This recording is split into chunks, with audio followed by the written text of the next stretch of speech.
ChatGPT is an advanced AI chatbot trained by OpenAI, which interacts in a conversational way, a natural language processing tool driven by AI technology that allows you to have human-like conversations and much more with a chatbot. The language model can answer questions and assist you with tasks such as composing emails, essays, and computer codes. By the end of this tutorial, you will learn how to register and log into the platform, how to write some basic and advanced prompts for deeper interactions, how to use it for research, especially in journal paper and project writing, how to use it to write extensive computer codes for different languages including R, Python, and MATLAB, how to use it to write short stories, e-books in minutes, cover letters, and resumes for all kinds of job applications. In this same course, you will learn how to develop shopping lists and standard procedures for cooking dishes. And above all, you'll learn how to join the ChatGPT community for questions and possible collaborations. This tutorial is designed for beginners with zero experience in the use of ChatGPT. Thank you for joining, and without taking much of our time, let's get started.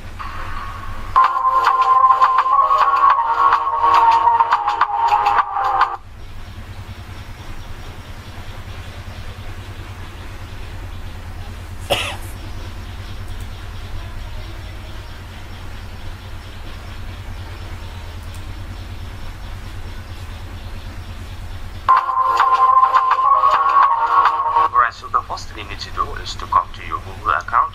You just Google in your browser, type Google, and then you can come all the way here and just type OpenAI.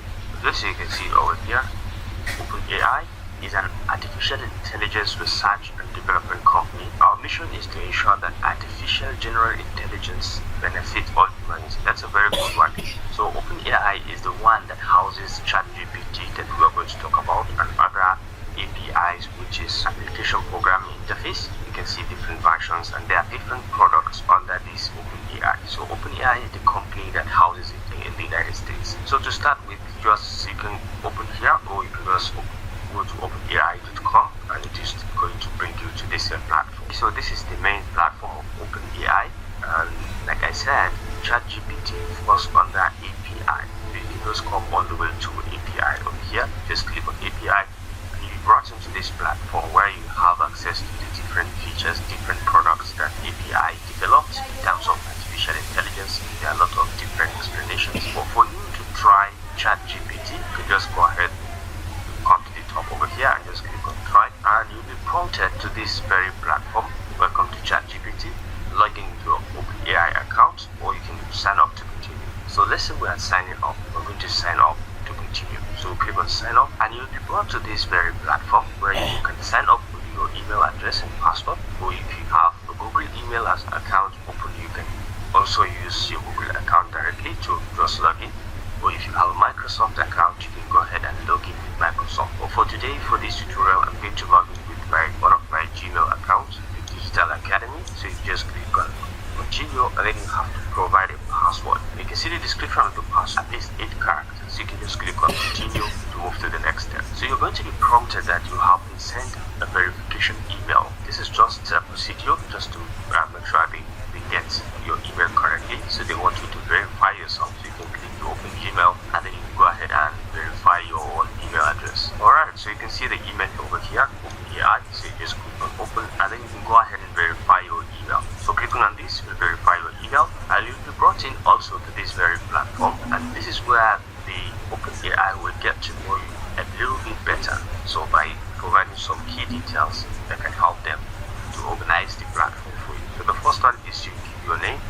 For example, I have put my name, click on continue, and then you provide your phone number. It will automatically detect your country. So you just give in your phone number after 234. You just write your phone number as it is. Try to give the right phone number because you will be sent a code just to verify your phone number. So there is a code that is being sent to your phone.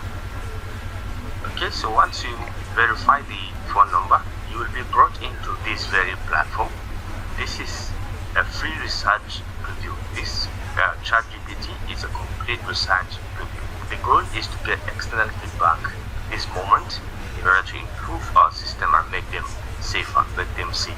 Because there's quite a lot going on in this artificial intelligence website. The goal is to make it safe. So while we have safeguards in place, you have to take note that the system might occasionally generate incorrect or misleading information and produce offensive or biased content. So it's not intended to give any advice. So take note of this. This is very, very important before you start using ChatGPT. Get to know all this little. So you can go to the next and you can see how we collect data. So conversations may be reviewed by our AI trainers to improve our system. So whatever you do, please don't share any sensitive information in your conversations, something like passwords or any kind of account details. Don't share information with this artificial intelligence website. So just take note of this. And then we love to hear your feedback. There are series of ways we hear feedback from people. This system is optimized for dialogue. Okay, so let us know if you have any peculiar response, whether the response was good or was unhelpful. You can let them know because this is at the research stage, so they can help to improve this system.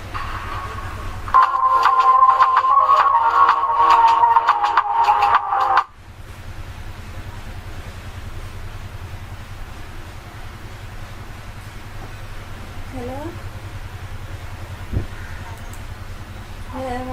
Halo sini. Itu sih yang ini. Tuh, dia kaisen. Nah, gimana nih?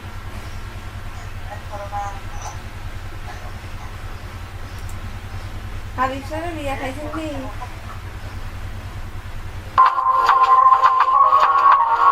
Next, you can share your feedback on our Discord group. We have a very fantastic Discord group. If you want to have access to the Discord group, you can just go ahead and click on Discord server and you'll be brought into this very Discord group. So once you click on the Discord server, you're prompted to go to the Discord website where you will put in your details. This is in conjunction with the OpenAI. So you brought in here, so you have to type in your name. Okay, so after you follow the procedure to log in, there are rules and regulations. You follow over here, you can see you have rules that before joining the community, you have to read about the rules, you have to be respectful, you have to not spam, and you have to stay on topic. Whichever topic you are going to discuss, you have to stay on that topic. Okay, so there are certain rules over here, you can just go ahead. Low self-promotion, you have to stay away from political discussions, not bypass the auto mode filters and all that. You have to follow this rule, and then you have to verify your email as well. So an email will be sent to your account to verify your Discord account. So you just click on this verify and you'll be brought into that Discord. Okay, so you agree to all these rules, and then you enter the main server to start your discussions. So once you finish here, you can go back to the main ChatGPT platform. There are lots of things you need to come here to learn. This is the entire community taking care of ChatGPT. If you have any questions, the section have been categorized into the OpenAI chat or OpenAI AI discussions, off-topic introductions. Once you click on any, you will see a lot of people communicating within the community. There are so many people that you can just send in your comments and they will welcome it and they will respond to it. This is ChatGPT discussions. You can see related things. People have been connecting and they've been talking about different kind of things related to ChatGPT. You can see GPT-3 discussions. The good thing about this is all the forums have their own platform. So you can go to the right one to ask your own questions or to connect in terms of those platforms. You can see prompt engineering, API discussions. You can just click and you see multiple people having issues that they are discussing here. Look at this one. Saying too many requests in 1 hour. There's an error he got and he wants to find out what is causing the error. So a lot of things going on inside this very community. And I feel like it's very, very useful and very, very interesting to have access to this. Okay, once you're back here, you come to the main, you click on done, and you're back to the main ChatGPT platform.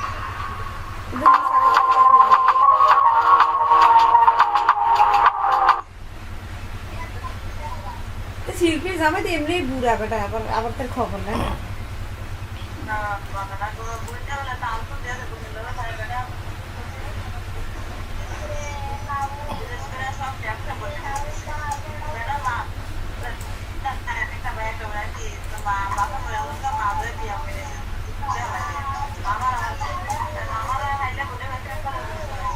Take you through some of the basic things you need to know about the ChatGPT platform.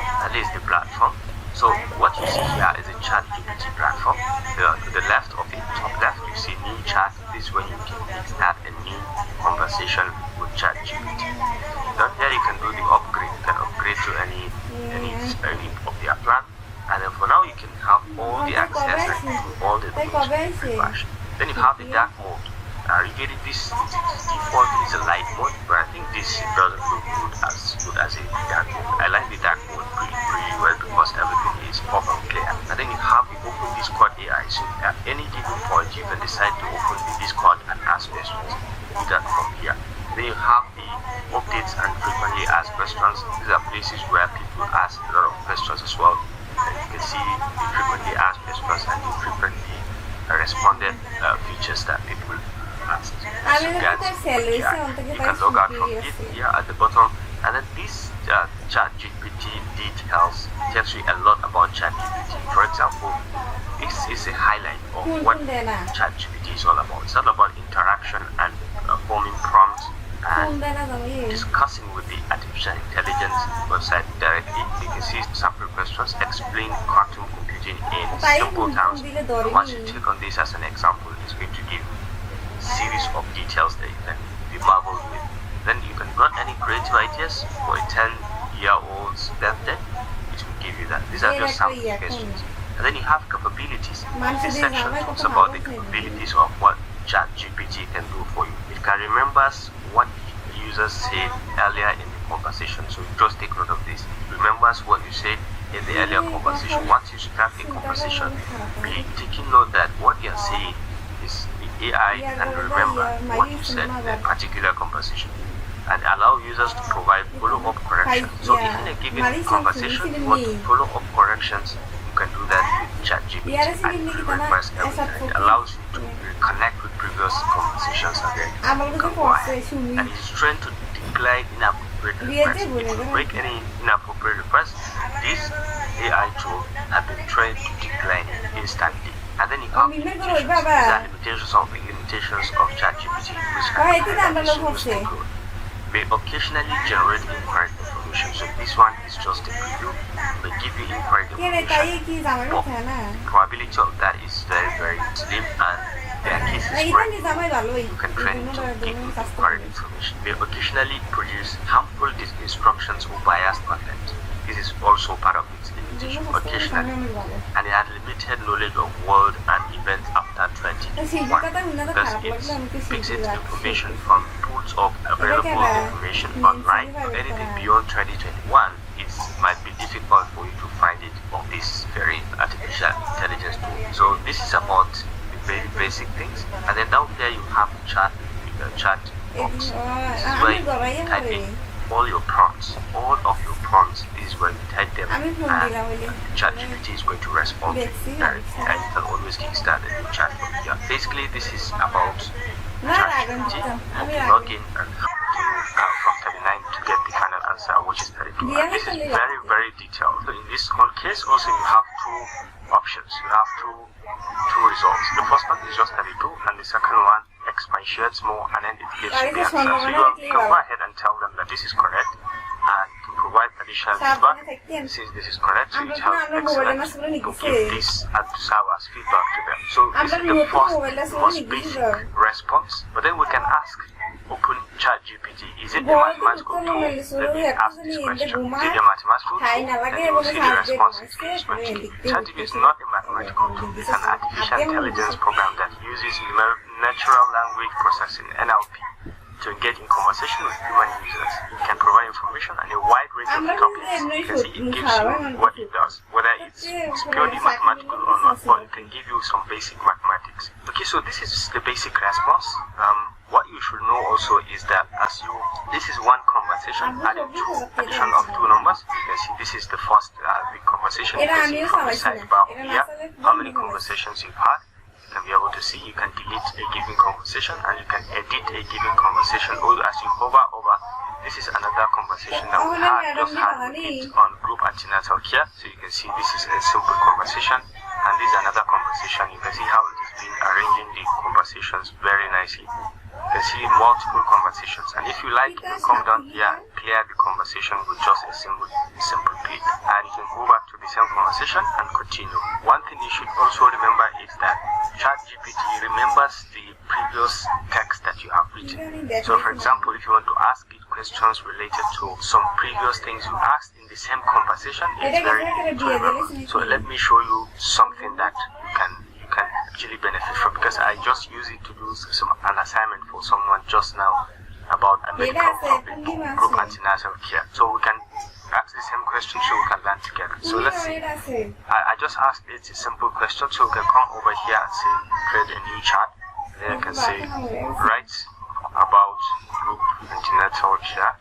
So this is going to write globally from the global perspective. Let's say this is not specific. You can see group antenatal care is an alternative medical model of parental care that involves women receiving in a group setting instead of traditional one-on-one visit with the healthcare provider. So you can see the details. It's just giving you content. Okay, so this is just an assignment that someone was given, and I just use it. You can see it quickly give it a topic and it has written something. If this is not enough for you, you can say write more.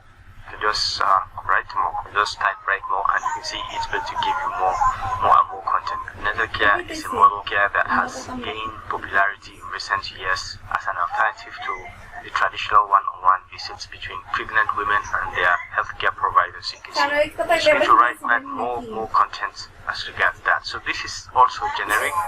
For example, I wanted to focus on Africa. I wanted to focus on African cases, so I can specify also during this prompting. Here, so in summary, group antenatal care is an innovative and patient-centered approach to prenatal care that has many benefits. So you see, it has written a whole lot of paragraphs for you. So you can write to be specific. You can say, can you relate this to Africa? And you'll be surprised. It's going to carry out. Yes, group antenatal care has great potential for improving maternal and fetal health outcomes in Africa. Maternity and disease rates are unacceptably high. For example, it cited countries, like in Ethiopia, in Uganda. You can see the cases. Okay, you can see how it has now covered Africa. This is one of the key benefits of group antenatal care in Africa is this. And it cited key areas that things like this have happened. You can see many African women face pressure during birth and all that. And additionally, in African opportunity for women, you can see it captured things that are directly related to Africa. And these are plagiarism-free content. In summary, Rwanda has potential to improve maternal and fetal health outcomes in Africa by providing more accessible, culturally sensitive and supportive model of care. Okay, so you can see it's really related to Africa, and it's cited case study. That's what I like most about it. And then maybe at this point, I want it to be related this study to Nigeria, for example, because I live in Nigeria. So let's see, can you relate this to Nigeria? Okay, so let's see what it does. You can see, yes, group antenatal care is relevant to Nigeria, which is one of the highest maternity mortality rates in the world. Access to prenatal diseases, particularly challenging, is becoming a challenge in Nigeria. In rural areas, you can see it's cited all these. Implementing these, because you can interact and ask it to write more to include cities in Nigeria. You can say write more to include names of cities and villages in Nigeria.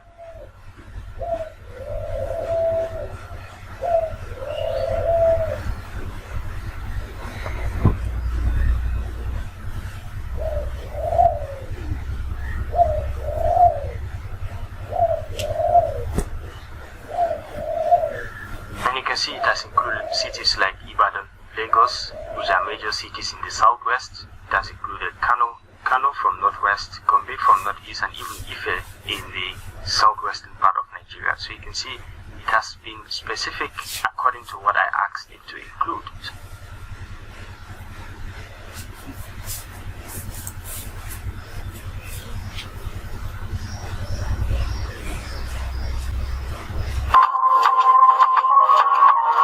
So in this part of the tutorial, I'm going to show you how we can tweak this AI tool to be able to get it to behave wrongly.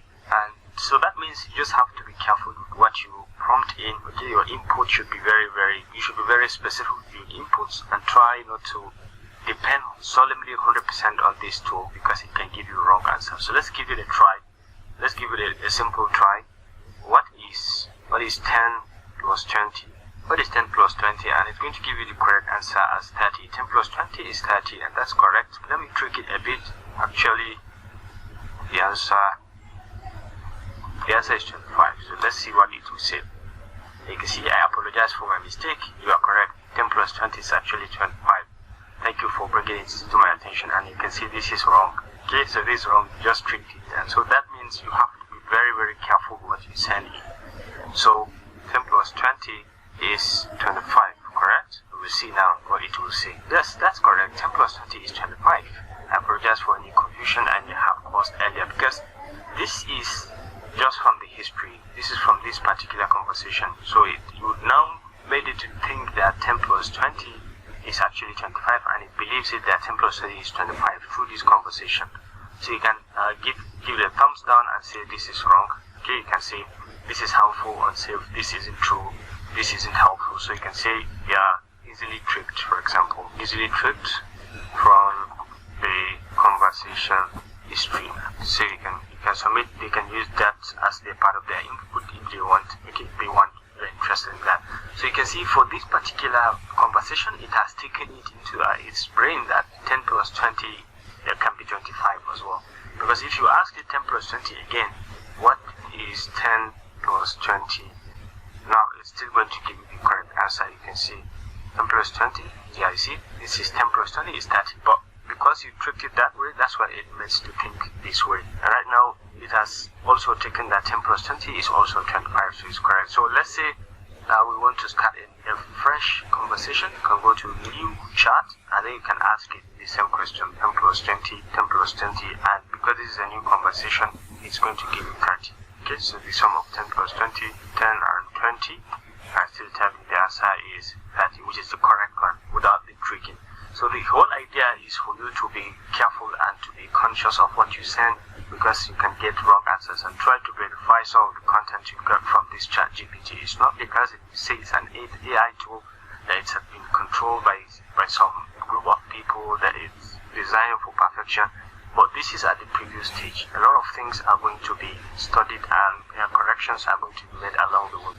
So this part of the tricking of the application or of the tool, you can go ahead and give it a try on different forms. So I think for us to try tricking the tool, I think you understand what I mean, and you have to be very, very specific with what you have. So that does it for this simple tutorial. Thanks for watching, and I will see you in the next one.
So the next thing is I want us to learn about more features, a little bit of an advanced feature of how to use ChatGPT.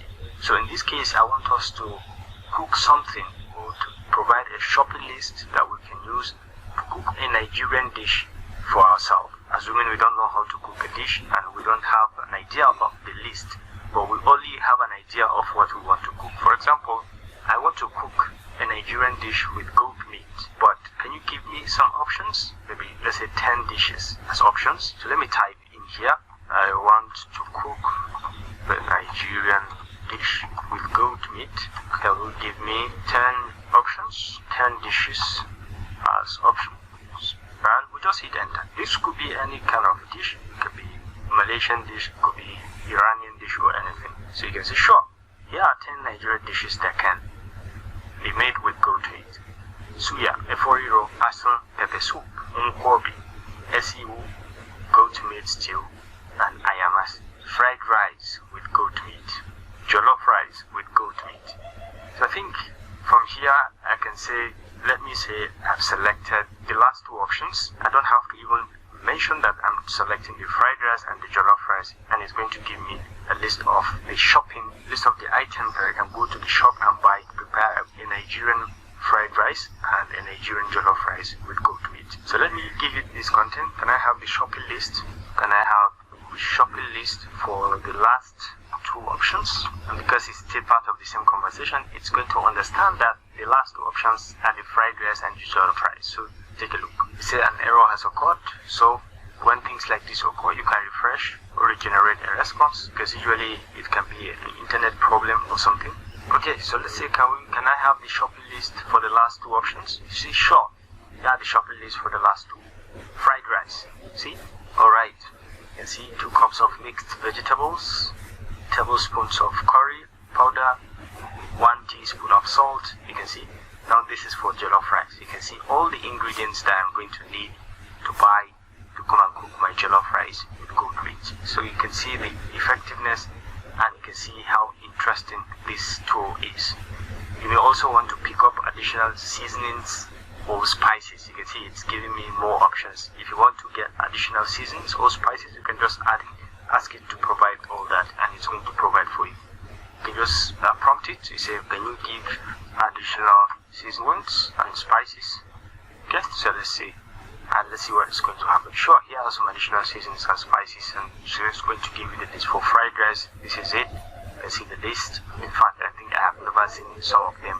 I've seen bay leaves, I've seen cinnamon, but the garlic powder I've seen, and then you can see other ones for the jollof rice. We have hot pepper, ginger, or cumin. I think I've not seen this. Ginger I've seen, fresh herbs, and see so many more. Can give you other options to add. So you can go a bit advanced and tell it to give you the steps. So we can just go ahead and see what are the steps in cooking fried rice with goat meat. What are the steps? So you can see where I see it's going to give you here's a great general recipe for cooking fried rice with goat meat. Recipe for cooking fried rice with goat meat. So you can see them ingredients and then steps, instructions. Okay, so you can see the instructions. Rinse the rice in several changes, okay, of water until the water runs clear. And you can see, so a large pot or Dutch oven, heat the vegetable oil over medium heat. You can see it's comprehensive steps. Add chicken broth and water. Then you can see drain the soaked rice and add it to the pot. You can see fluff the rice, and you can see all these steps. You can adjust the quantity of the ingredients and the seasonings to suit your taste preferences, and feel free to add additional ingredients such as scrambled eggs, shrimps, or nuts for extra flavor and texture. You can see this is very, very comprehensive, and going by this, you can see we have written quite a lot. For someone who is a newcomer or someone who is not even into cooking, can learn about the different dishes that there are in Nigeria. They learn the shopping list that is going to buy, and what are the key lists or the key ingredients that make up these two choices. And you can go ahead and probe more for other spices, and then get the exact steps that you follow to cook that particular meal that you are targeting. So this is the power of AI. This is the power of ChatGPT. I think it's a very, very wonderful and fantastic development in technology that everyone should embrace. So I think that does it for cooking list, shopping and cooking in using ChatGPT. I hope you enjoyed this video. Thanks for watching, and I will see you in the next one.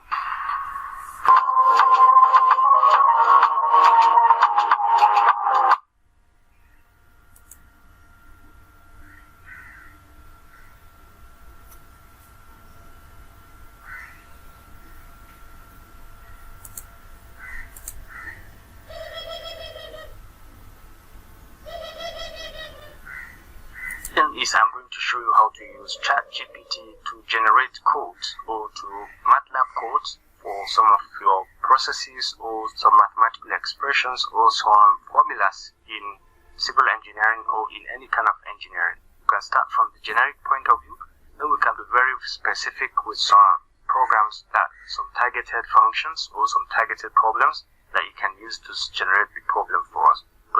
background or the key thing is this ChatGPT can write computer codes for you, whether it is C++ or C language or Python, or you can go as far as MATLAB, and it's going to give you fantastic codes that you can easily apply depending on your case study. So let's say we ask a simple question.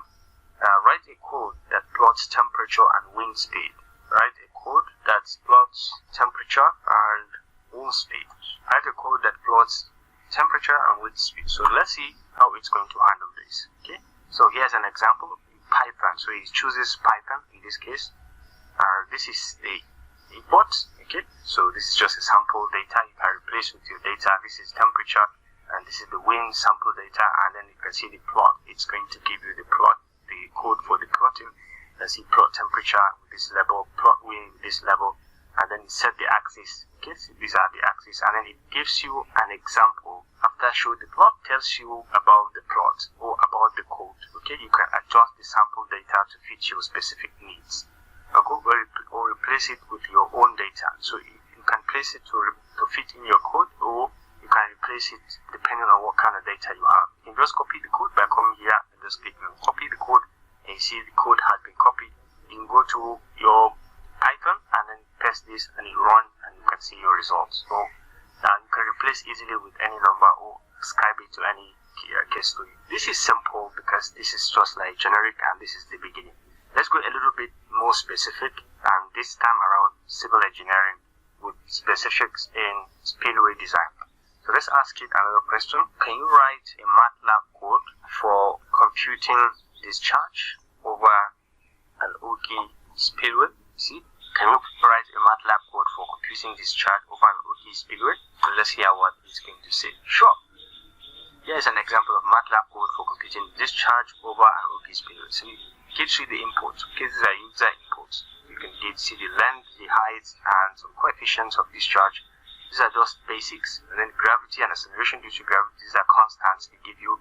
And then you can go ahead with the calculation of the discharge. You can see the formula is correct and display the results. This is how it's going to display the result directly. Okay, so this is the code for the result. And it gives you an explanation of what the code is all about and what are the this code calculates discharge over an OG spillway based on the user inputs of head over the spillway, okay, length of the spillway and discharge coefficient. These are the requirements that you need, and it gives you the further details. Okay, the formula used to calculate the discharge is this formula. You can see it very specific. Where Q is a discharge, C is a discharge coefficient, L is the length of the spillway, and J is the acceleration due to gravity, and H is the head over the spillway. So these are parameters that are very specific to OG spillway, and the formula is correct and is very fantastic. And then it tells you more about the result. The result is displayed in the MATLAB command window. You can see this is MATLAB command window, something like that. You can just adjust the values of H, L, and C to compute the discharge for different spillway configurations. Depending on what kind of configuration you are working on, you can just adjust the values of these parameters to suit your course. But the bottom line is you can have the successful code written for you, and this is it. You can just go ahead and copy this, and you can go to your MATLAB command and paste it and just click on run, and you're going to run this program successfully.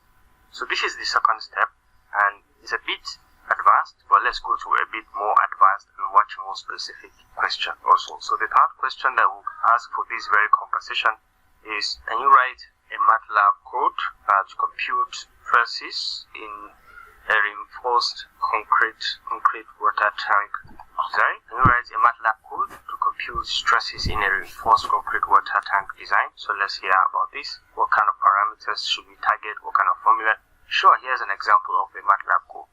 So you have the user inputs, the head. These are those assumed inputs. The head, the radius of the tank, the design pressure, and compressive strength, yield strength, and cover to the reinforcement, diameter of the steel cover. It just suggested all this, and you can see the constants, basic constants that you need, and then you can see the calculation of the stresses. You can see the bending moments, the moments of inertia, and then the compressive strengths in concrete. You can see all the details given directly for you, and you can just use this, utilize this fantastically, So after defining, going to show you the calculation of the stresses. These are the calculation of the stresses. All the formulas that you require are given. The sigma values and the tau values are all given the expressions, and you can see display the results. These are the results, the code to display these specific results that you're just targeting. Additionally, it gives you an explanation of what the code is all about. These codes calculate the stresses in reinforced concrete of water tank design based on the user inputs of height of the tank, radius of the tank, design pressure, compressive strength of the concrete, real strength of the steel reinforcement, cover to the reinforcement, and diameter of steel reinforcement. So these are key parameters that are required, necessary to compute the stresses in this kind of reinforced concrete water tank design. So the codes assume a value of acceleration due to gravity of this it has given you.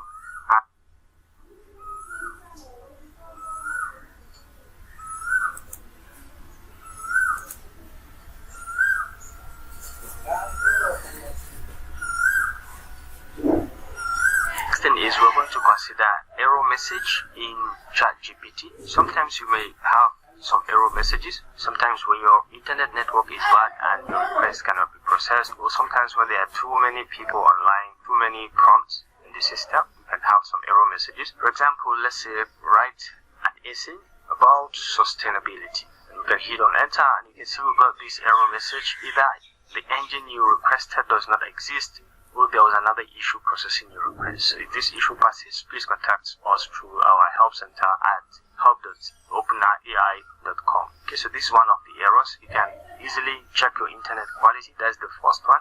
Check your internet service. If it is okay, you can always request for more, regenerate the response. Maybe it's regenerated and you can see and you happen to see the same thing. And in some cases, another thing that may happen is that maybe you wrote something that is harmful to the system and quickly reject it. Because it's something, sometimes if you wrote something like that, you can just easily reject it and you just have to rewrite it again using the final language. Or in some cases, for you to get around this, you have to come over and say new chat, or you can refresh the page entirely. In some cases, you have to refresh the page, or you can come over to a new chat and just continue. Well, in most cases, when you refresh the page, it used to be out. Or you can just refresh and restart again. Or if you have saved something, you can just come over here. If you're working on something and that happens, you can always find the history over here. Once it generated something, it's always saving for you automatically. Okay, so you can find it also from here, from the sidebars over here. Another way you can do it to manage such errors is you can just log off. Okay, you can just log out and log in again, and I think that helps a lot. You can just log out and you can log in again using your login details that you've provided to it, the username and the password, and just provide it. Okay, so you can re-log in and you will have access to the same feature, because sometimes in some cases people are many trying to access the system and do a lot of research and other things with it. So you can use the re-logging in as an option to get back to the ChatGPT and continue from where you stopped.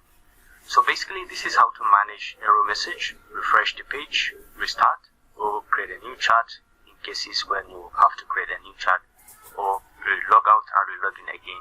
We are using the same feature. I think that does it for this tutorial. Thanks for watching, and I will see you in the next one.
is we are going to look at how to write short stories using ChatGPT. So to write short stories, you can be very specific. You can say write a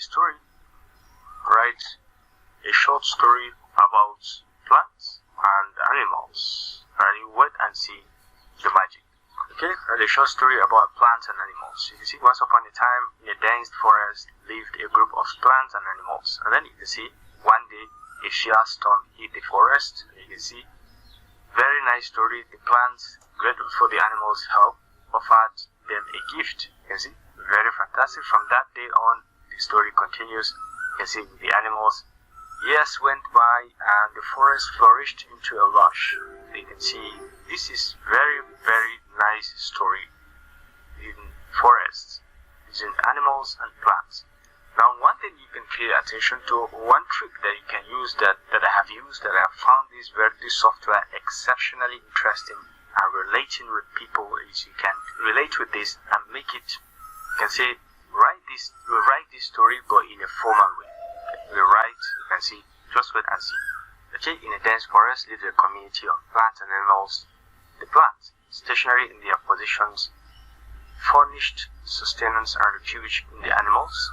You can see, one day, the plants, you can see, this is rewritten but in a more formal way. From that point forward, okay, you can see the language, the passage of time, so the forest flourish into a vibrant and thriving paradise. You can see, it's now rewritten but in a very, very more formal way.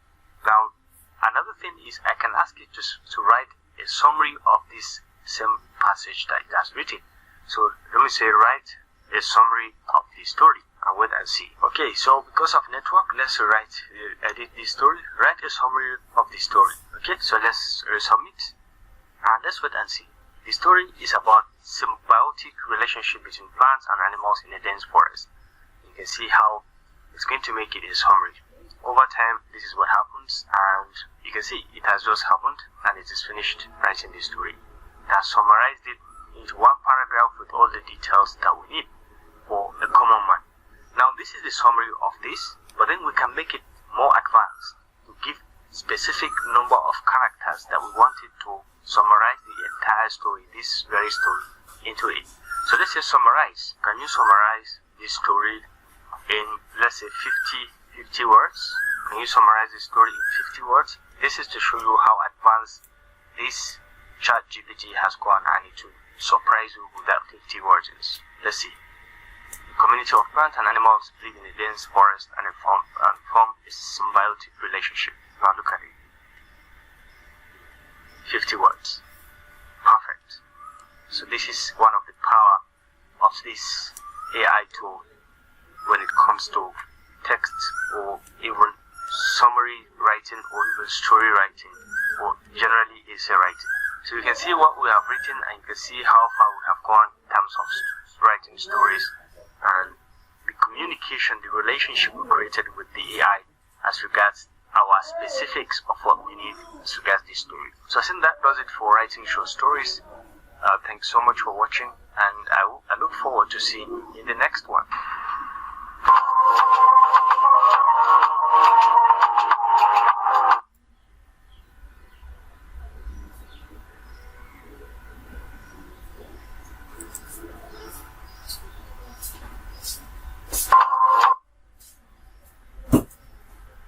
So I'm going to show you how to use ChatGPT to write an ebook, complete ebook from scratch without any plagiarism. So let's go to the new chat and start writing an ebook. Assuming you don't even know what you are going to write about, you just have an idea of the topic that you want to write about.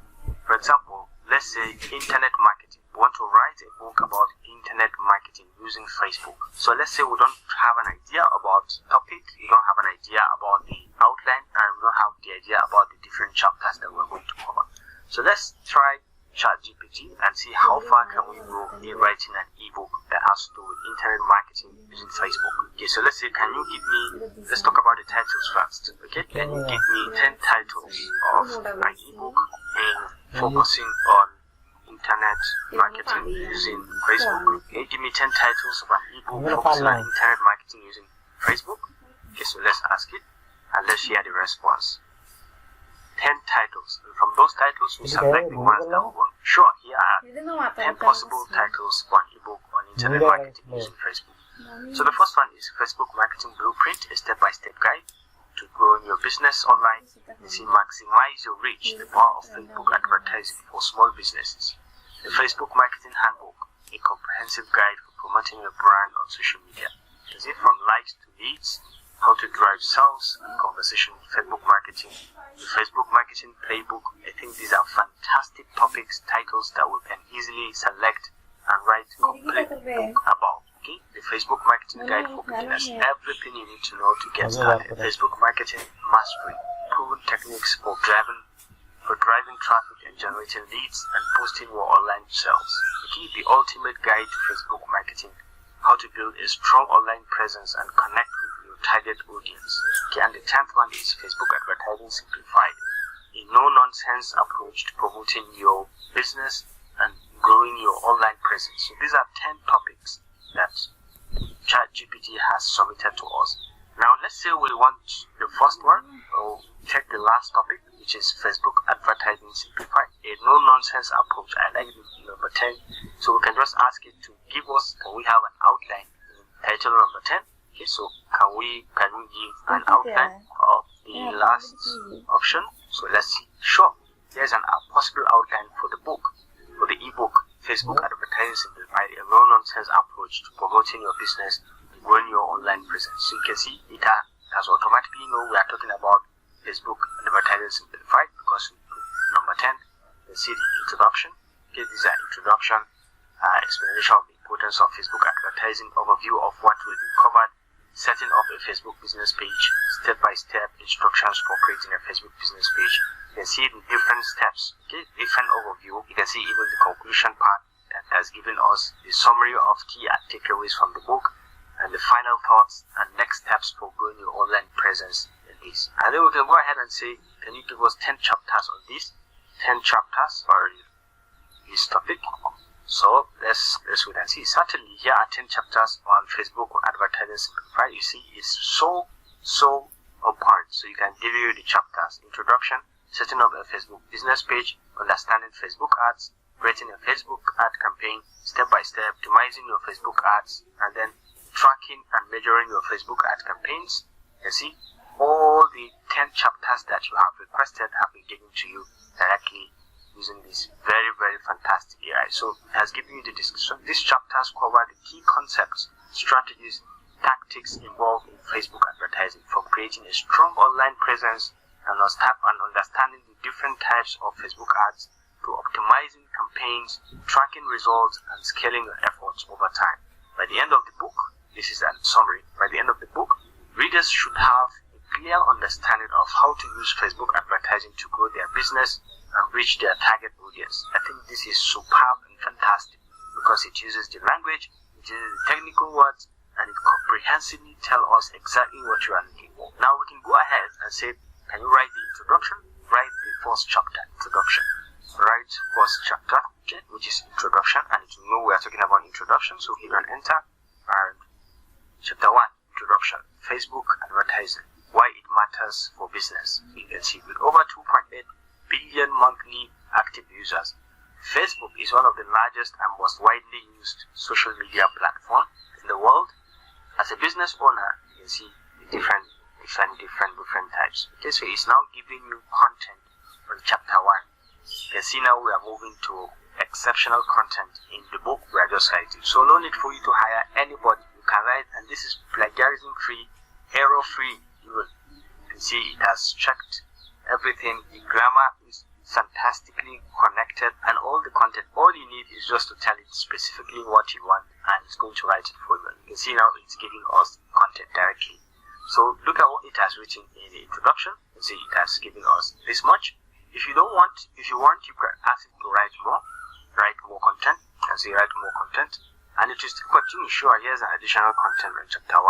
Okay, you know we're still talking about chapter 1, and it's the power of Facebook advertising. So it will give you more and more content as you wish. Okay, depending on how many pages you are targeting in your book, how big do you want it to be, you can ask it to keep writing, write more. The only thing you need is just to copy it and paste it on your Word document and then try to format it accordingly to fit in your content. You can just go ahead and provide the cover page and all that, and other specific preliminary pages like the dedication, the cover page, just to meet up with the formats. So you can see even it gives you a conclusion. In this chapter we covered this much, and you can see now you are certain. If you are certain with what you have and you like what it generates, you can go ahead and copy and paste it as chapter 1. And if you don't want, you want it to add more, you can say add more, but be very specific with this. You can just add if you specify the areas that you want to talk about. So now let's go back to chapter 2. Chapter 2 is, okay, let's see where is chapter 2. So chapter 2 is setting up a Facebook page. So let's ask it to write content on chapter 2. Write content on chapter 2. Okay, so this is it, chapter 2, understanding Facebook ads platform and targeting options. So you can see this is going to give you directly these are the content for chapter 2. So just follow targeting options on Facebook, setting up a Facebook advertising account. So these are the steps. Demographic information, you see these are steps. Behaviors, interest, custom audiences, these are targets, lookalike audiences, and you can check around by using these targeting options. You can ensure that your ads are seen by the right people and that they are highly relevant and engaging. So this is a conclusion about what it has written in this chapter. So this is chapter 2. You can go ahead and type and add content if you want. You can say add content or elaborate more on the target parameters. You can say write more on the targeting options. For example, targeting options. Write more on the targeting options and you'll be surprised. It's going to write more. Sure, here's an additional information on Facebook targeting options, demographics, and it's going to give you more detail about the option called demographic information. You can see it has given you more. It's still giving you more.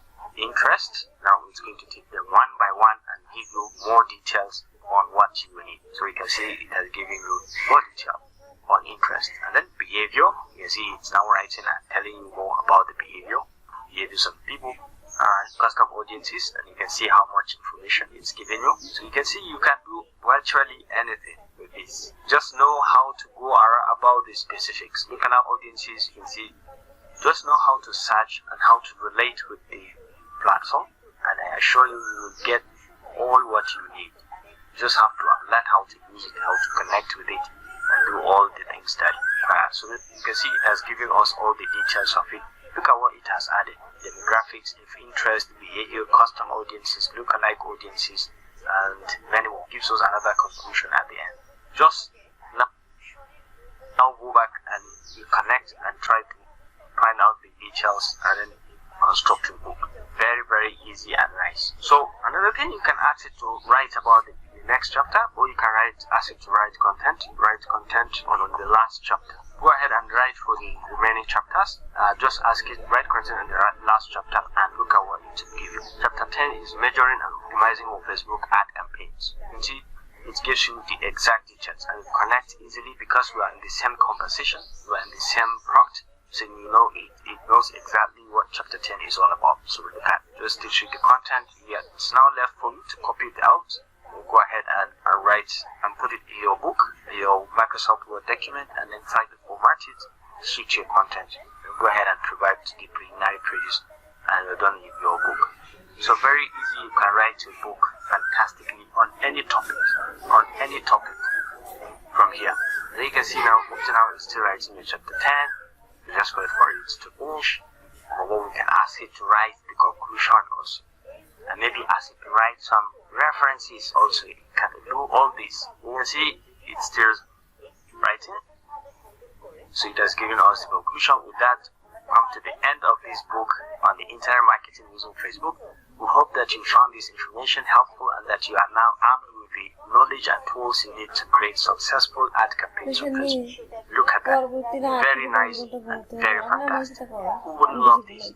Now let me ask you to write a fantastic conclusion for the entire book. A general conclusion for the book. So let's see what it's going to write. So conclusion. In this book, we explore the world of internet marketing using Facebook, providing you with information and tools you need to create successful ad campaigns on this powerful platform.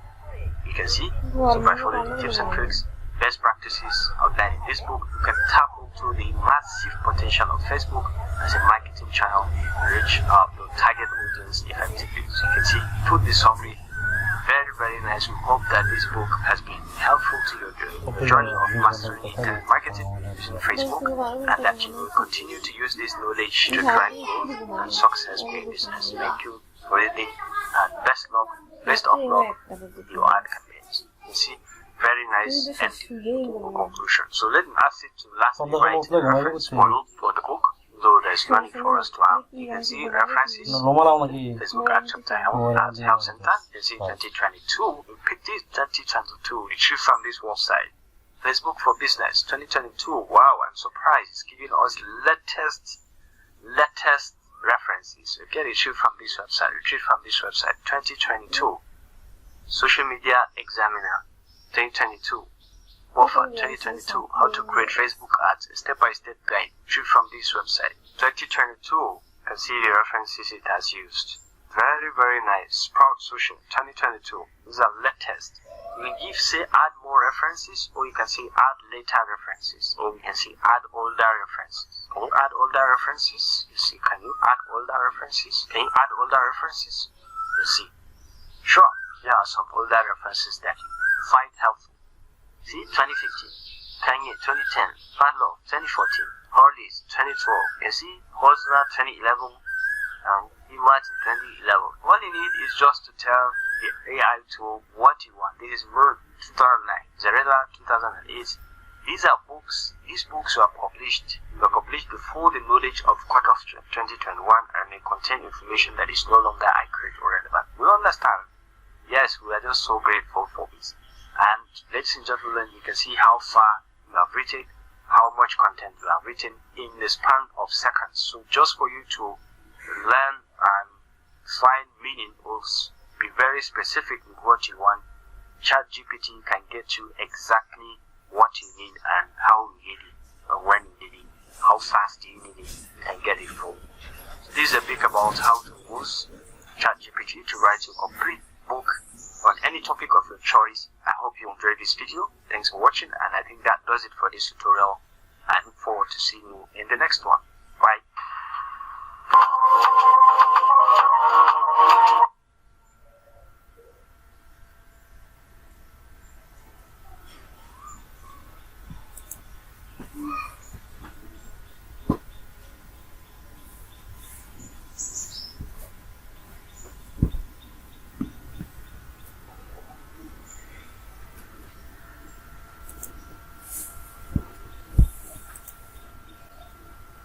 అన్నీ సాధిస్తాను provision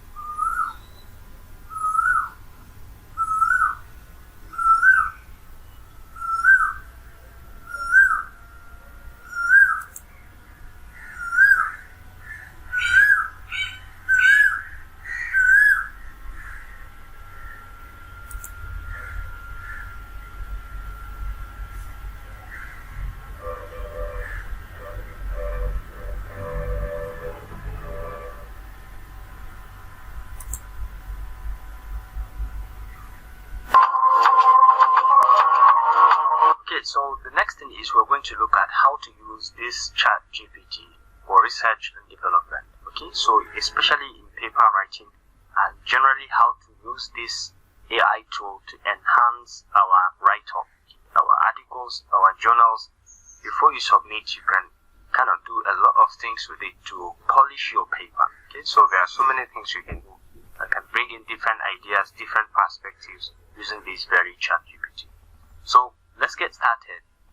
Topic selection. So this ChatGPT is quite powerful, that from a range of data, from a given text that you have from a paper, it can easily give you suggestions of topic that paper could be from. Let's take a look at this paper. Okay, see structural master plan of flood mitigation measures. You can see it's a paper on flood mitigation, and I just copied some part of it, okay, some very small part of the abstract, and I want ChatGPT to give me a suggestion of topics, of titles that relate to this. Can you suggest titles for the abstract?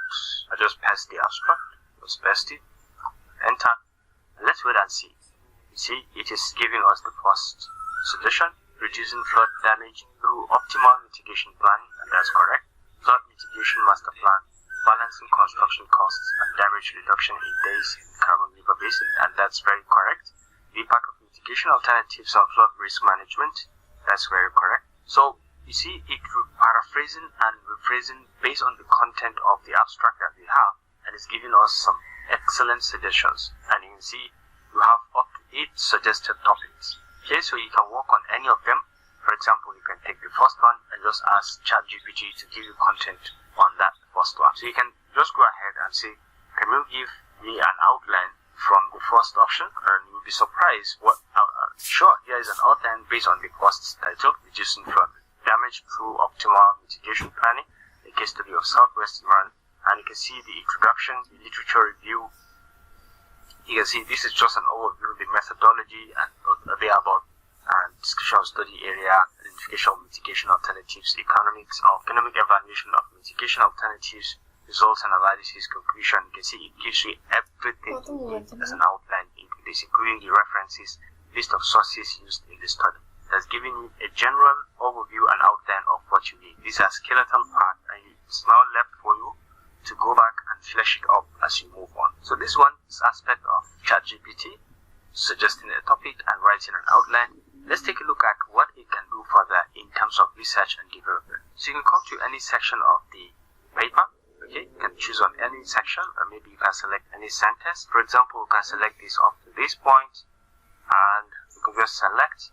You can paste it here and say, can you improve this write-up? Can you improve this? Okay, so we paste this, and you'll be surprised. Sure, here's an improved version. Okay, so you can see quantification of risk costs is a critical aspect of the analysis, and then you can see it's giving you details in a very summarized way, in a very professional way.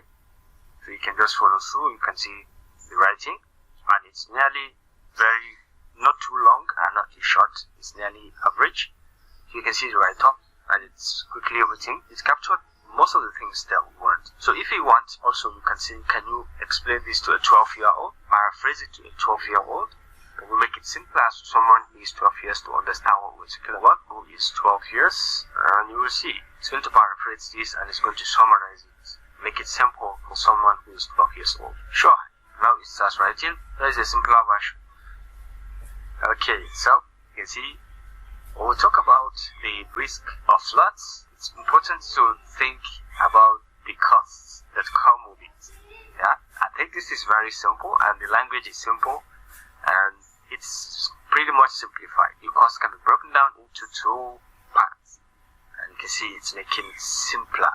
Things we can see and touch, like damage to our homes and businesses, and probably things we cannot be seen, that are harder to see, like how the flood might make us feel. Okay, that's our feelings and thereabout. So we're able to study this, to think about it and how to do it. So I think it is thinking harder to make it simpler, and I think it's getting it right. That's the idea. Yeah. So this is one way. You can see it's making it. You can see it's done perfect. We need to think about both types of costs so that we can make the best plan to help protect against floods. So this is the idea.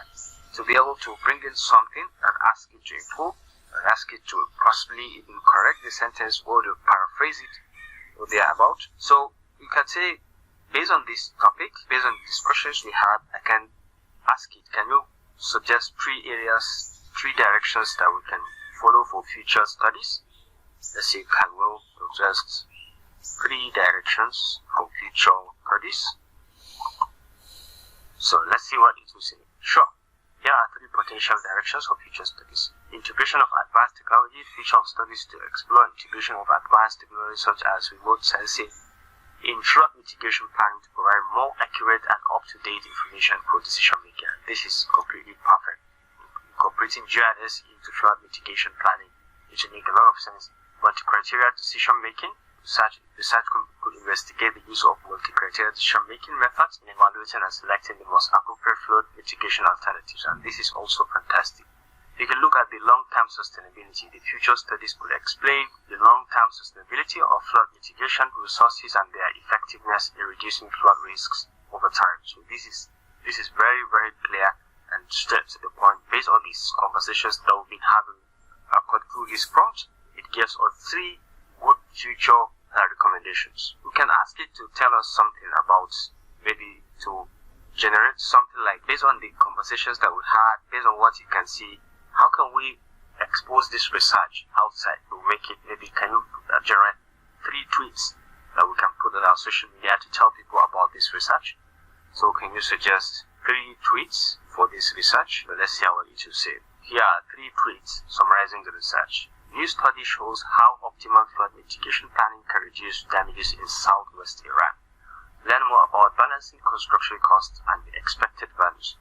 I think this is pretty much interesting, and it has even included some hashtags. You can see it has included some hashtags which are very, very useful. It can be very useful in terms of SEO or be about, you can see, flood risk and economic evaluation.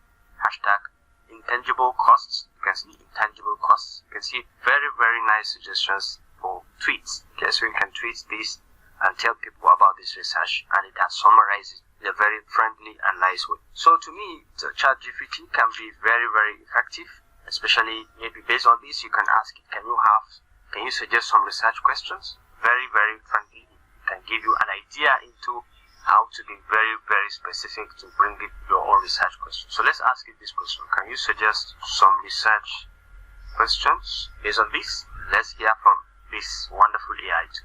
Sure, here are some potential research questions based on the described research topic above. What is the optimal flood mitigation master plan for this town?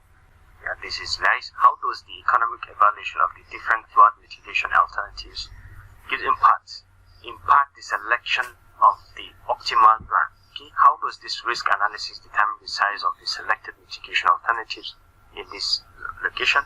What are the tangible and intangible costs of flood events in this location? Okay, so I think these are very, very thought-provoking questions that you can use to kickstart your research questions, and even to generate hypotheses. You can generate hypotheses from this to help you in your research as well. Okay, let's ask it this question. Can you generate hypotheses based on the research questions? And you will be amazed. Sure, here are some hypotheses based on the research question. The optimal flood mitigation master plan for these areas in southwest Iran will involve a trade-off between construction costs and the expected value of the damage reduction. The economic evaluation of this will play a significant role in the selection of the optimal plan. So you can see it is giving us the detail of the hypothesis, which you can use to generate or to develop your own study plan or the methods to conduct your research. So we can go ahead and ask it, can you tell us about some methods in the data collection of this? Can you list some methods for data collection in this research? You suggest some methods, so let's see very short. Here are some methods for data collection. Number 1 is surveys. You can see how we are developing the paper, and it's helping us to kind of carry out the research effectively. Surveys, you can see conducting surveys, remote sensing, using remote sensing techniques, and then we have geographic information systems, we go with GIS, and then we have historical records, reviewing historical records such as flood reports, insurance claims, weather data, and to gather information from the past flood events and their impacts. Okay, structural interviews, focus groups, literature review, cost-benefit analysis. You have a number of them. So this is superb and it's exceptional. It can help you to kickstart an idea into what you want to do in this particular research. You can see we just picked a random topic, a random abstract, and it's helping us to develop the topic further, to make it wider and get us to what exactly we want to cover. I think this is very, very nice and interesting, and we can dig further to do many more things.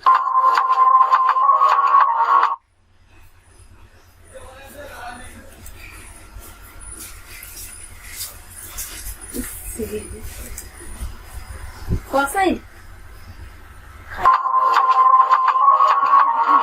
you can ask from depending on the area of the research or the niche you are working on. So you can ask generic questions like how can I, that has to do with methodology, like how can I carry out lab work, what are the steps to carry out lab work on, the use of hydraulic fluid in the laboratory to measure some hydraulic data.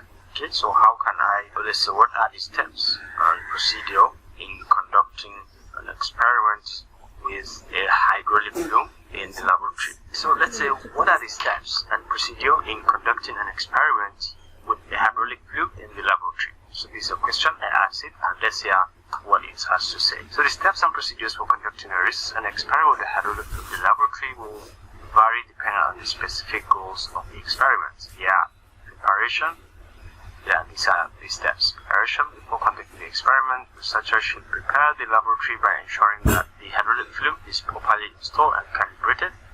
Design the experiment. Okay. Should design the experiment by determining the variables to be tested, the methods for controlling and measuring these variables, set up the experiments, and conduct the experiment, which is the main one. The researcher should be able to conduct the experiment by running the hydraulic fluid with its appropriate flow rates and monitoring the critical parameters and measurements, and then analyze the data, the results. Okay, so the researcher should be able to conduct the experiment by running. After the experiment is completed, the researcher should analyze the results by comparing the data collected, the hypotheses and predictions made by before the experiments. Report the results. Finally, the researcher should report the results of the experiment by presenting the findings and conclusions in a written report or presentation. So these are some of the steps and basic requirements. So you can write and be very specific. Let's say the same question, but then focus on measuring discharge variation. What are the steps and procedure in conducting an experiment with the hydraulic fluid in the laboratory for measuring discharge variations over an installed where? Okay, so this is very specific, and we can see. Okay, these are various steps. Okay, the first one is still the preparation before conducting the experiment. Hydraulic fluid is properly installed. Design the experiment, where and wherewith, and the flow rate should be selected to achieve the desired results.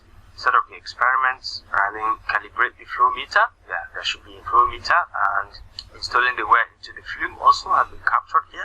And then you can see calibrate the flow meter. These are the procedures to calibrate the flow meter.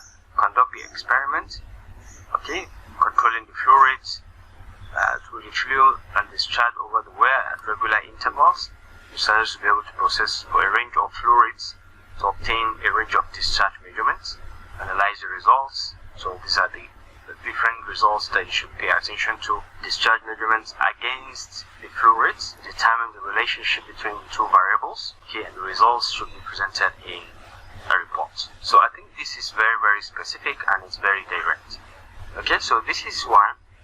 Another way is we can use this ChatGPT to carry out some basic data analysis. We can do some very basic statistical analysis, and you can go as deep as writing codes, MATLAB codes, or R codes, or thereabouts. So let's say we want to do some basic data analysis. For example, calculating some statistical parameters like mean, mode, median, standard deviation. So let's say for this data, calculate the mean of the data 2, 3, 5, 18, 19, 6, and 7. So we hit enter, and let's put an here for. Yes, of course, to calculate the mean of the data set, this one, we need to add up all the values and then divide by the sum of by the number of data points. Okay, so we can see the summation and you can see the division. So the mean of the data is 8.57, and that's correct. So you can regenerate this, you can give it another version, but then I want you to calculate the median. In this case, you can see the median of the data, so you can enter, and you can see of this data, or you can just go ahead because it's already aware of this data. You can see calculate the median. Yes, I can calculate the median of the data. So you can see it is generating maybe you have 7 values, and so the median of the 7 value is 6, and that's correct because you have to rearrange them in ascending or descending order, like it said. Okay, in ascending or descending order, and then pick the middle number.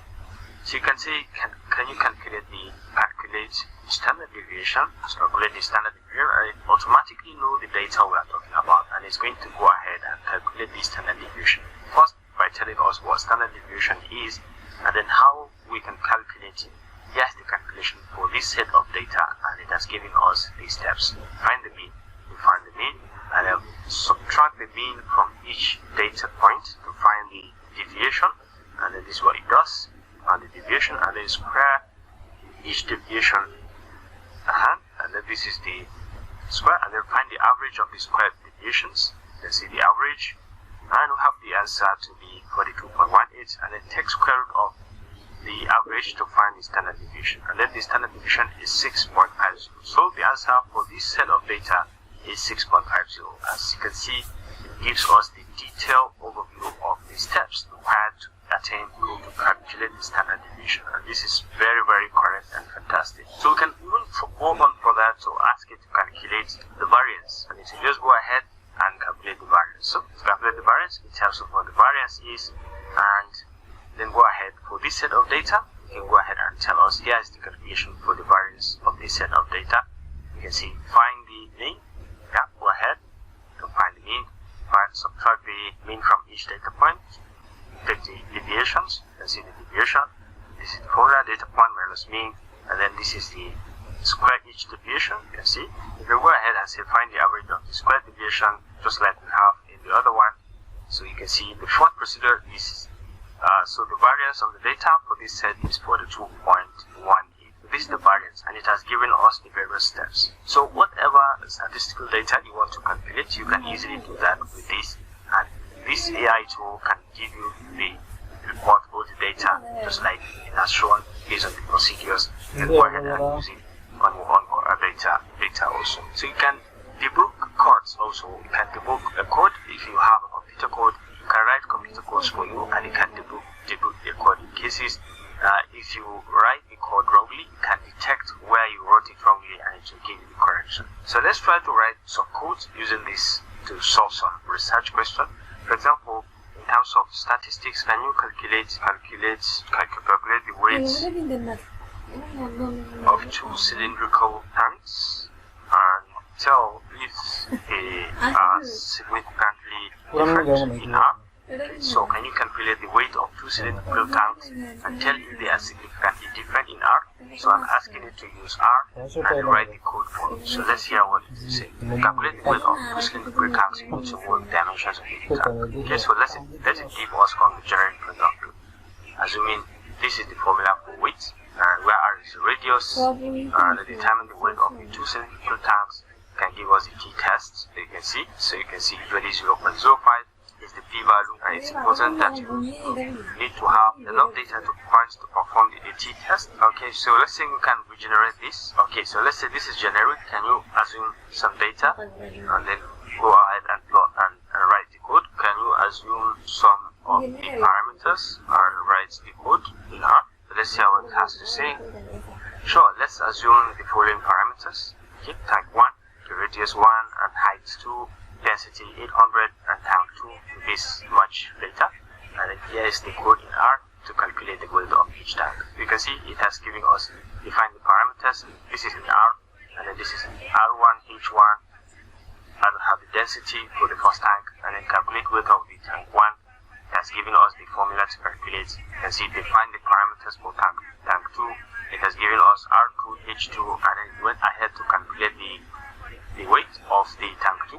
And then perform a t-test if the weights are significantly different. This is the t-test formula, okay? Open bracket, weight 1 and weight 2. So when you copy this code and take it to R, this is going to give you and run it. It's going to give you the results of weight 1 and weight 2 and their relations as well.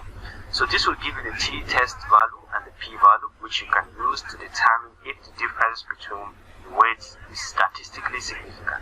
Okay, so this is very, very easy. You can just copy on this and go to your R software and then paste it and run. So this is another way to use this ChatGPT for your data analysis, and I think it's very, very nice and can give you a lot of benefit.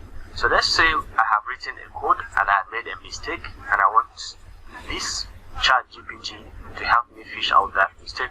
Let's see if it can do that. I have written this, and let's try to see if it can run it. Plot X and Z. I know that my parameters are X, I define my X, I define my Y, and then I ask it to plot X and Z. There's no Z in the function. So I just ask it to plot. So let's see whether it will plot or not. You see, now it just told me plot you provided contains a mistake. In the line plot x z, the variable z is not identified, it's not defined. So to plot y variable which is defined, y is this, you should use plot x and y instead. Here is the correct code. So you can see it has corrected the code and giving me the correct one. So plot x and y. So this code will generate a plot of the y variable against the x variable, which represents the parabolic function. So this is the beauty of ChatGPT. It quickly debug and tell me that this function I have written is wrong and this is the correct one and how I can write it, and this is what I should anticipate as part of the results. So ladies and gentlemen, this is my perspective about ChatGPT, how to use it for research and development. It all depends on how you interact with it and what kind of functions or what kind of details are you looking out for. Can help you to do a lot of things. With my own case, based on my understanding, you can use this wonderful website to rewrite your awkward passages and use it to make suggestions. You can use it for scientific communications. You can use it to make different kind of predictions, even recommendations in your articles. And then you can have, it has some cons through research also. For example, throughout each write-up, it doesn't put in the reference indirectly where it took the information, and it doesn't cite the reference, and it has limitations of having references older than newer than 32. It doesn't have references newer than 2021 except for website web pages. Okay, so no references, and then the content and so, and then there is possibility of interpretation. Okay, so if you carry a given set of data, this ChatGPT cannot give you the direct interpretation. It can give you interpretation, but then it cannot relate the interpretation with previous results, previous researches that have been conducted in this field. So let's say we go back to that same paper that we are working on, and we go to the results, okay, and pick some part of the results, and then try to see, okay. So let's say this is some part of the results, and we see this result. So we can copy this. We can go back to our ChatGPT and say, can you explain this? Click on paste. Let's see what it does. So these are some parameters. The statement we provide is talking about the peak discharge we carry over. Peak discharge is the maximum flow rate. Okay, you can see it picked it correctly. The statement says for the 5-year period and 1,000-year return period, the peak discharge at the outlet in this river, in this catchment, this is, you can see the detailed analysis. Given the return period, you can see it gives us very fantastic description or elaboration or explanation about this various few sentences that I just put. You can see it has given us in detail of what we do. So what I want now is, can you compare this with previous research? Can we compare this with previous research? So let's hear what it has to say. I'm sorry, but I cannot compare this information with previous research in the area without further context or specific information about previous research. So to accurately compare this information with previous research, it will be necessary to have a clear understanding of what was studied in the previous research and what results were obtained. So this is one of the limitations of ChatGPT.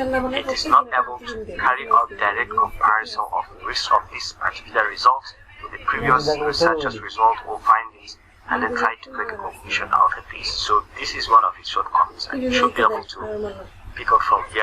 Know that yes, you need a human perspective to be able to drive this and see success. It's not just the machine alone that can give us that perspective. Okay, so I think this is just a summary of my own perspective on how to use ChatGPT for research and development, and you write your journal paper, content, in referencing. I think you can see.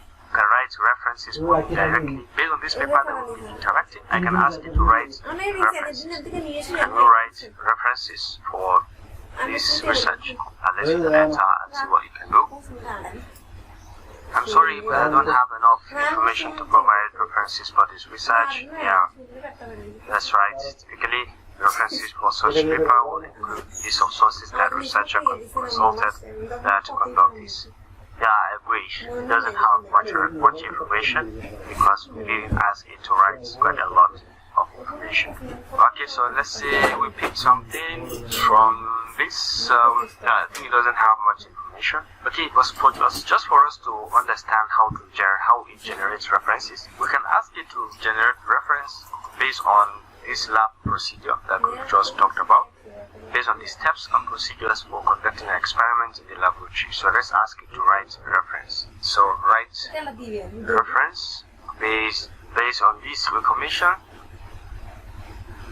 the steps of introduction and procedure in conducting research that you found here. Okay, so you see here are some references that may be relevant for a research project or conducting of this. You can see some of the references. You can see it's just writing the references. This is just to show you how the ChatGPT can write references for you. Yeah, and I try to reference what we have talked about so you can be aware of the scope and the topic or the area of discussion, and it's getting us the references around the scope. Okay, so it gave us up to 5. If you want, you can ask it to write more. Okay, these references provide a starting point for conduct for research on laboratory experiments, handling films and wares. Okay, you can ask it to write more if you want, but I think just for this tutorial, it's just for me to show you how this ChatGPT provides references for your research, and it can help you to write references for your research paper. Alright, so ladies and gentlemen, this is just a bit about how to use ChatGPT to conduct some research, enhance your research experience. I hope you enjoyed this video. Thanks for watching, and I will see you in the next one. Please remember to hit the subscribe and notification buttons to stay connected to this channel for more and more videos like this.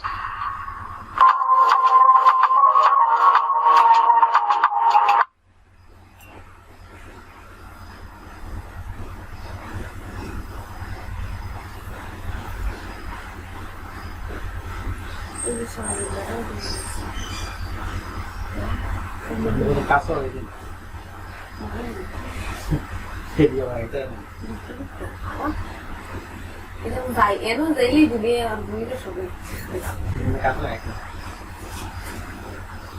No lo de esta. No lo de esta.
Let's take a look at how we can use ChatGPT to write cover letter for any kind of job opportunity that one can apply, any position that you can apply. ChatGPT can help you to write a professional, comprehensive cover letter that you can send even with the resume and attach and send for the job application. So let's start by coming to the front bar over here and just type write a professional cover letter for a senior data analyst position at the Epic Digital Academy. So we can say write a professional cover letter for a senior data analyst position at the Epic Digital Academy. Alright, so we can hit on enter and wait for it to write. Dear hiring manager, I'm writing to express my interest in the senior data analyst position at the Epic Digital Academy.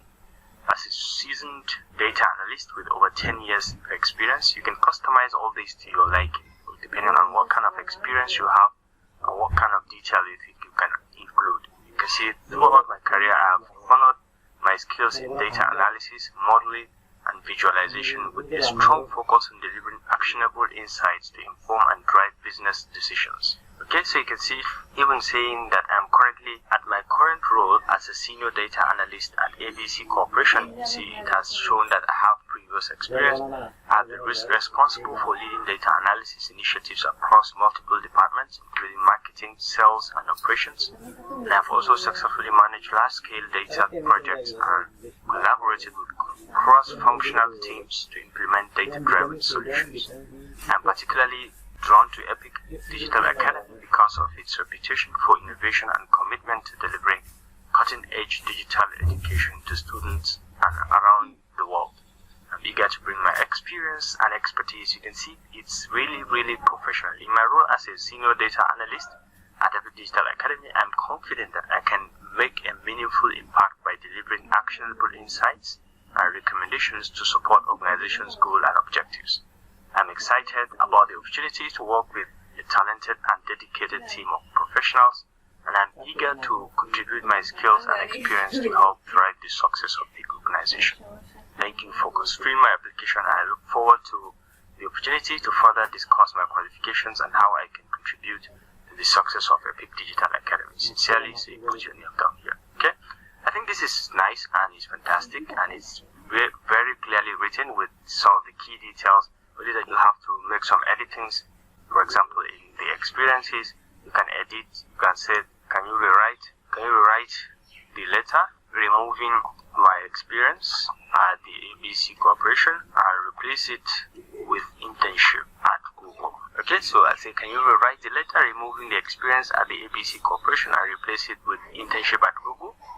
Yeah, so let's see what it will say. Alright, there's an error to this, so let's just copy this and refresh the page. So let's say, can you rewrite the letter, removing my experience at the ABC Corporation and replace it with internship at Google? So let's see what it should happen. So dear hiring manager, you can see it is rewriting exactly, but then 10 years of experience in the industry. Throughout my career, I have noted my skills, this.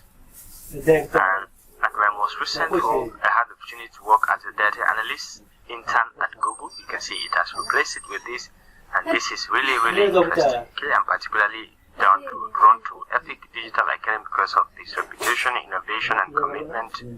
You can see it has clearly rewritten the sentence, the entire passage, the entire letter, removing that role that I have specified to remove my experience and replace it with an internship position. And you can see it has done just exactly like that. Okay, so this is the power of this ChatGPT. It's a very fantastic website that can do quite a lot. You can see you can just customize it, put in your name.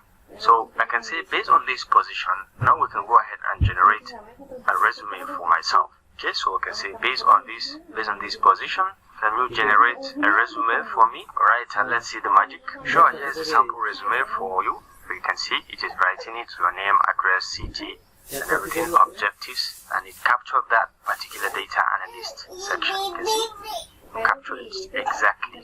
Challenges, and this is a summary. Over 10 years of experience, proven track record, strong skills in data analysis, enhanced leadership, leading with data analysis, ability to collaborate with cross-functional teams. And you can see some of the skills that I have. See it, skills, and you can see data analysis, data modeling, data visualization, business intelligence, SQL, Python, Tableau. You can see education, bachelor's degree in computer science or related field. You can see master's degree in business intelligence.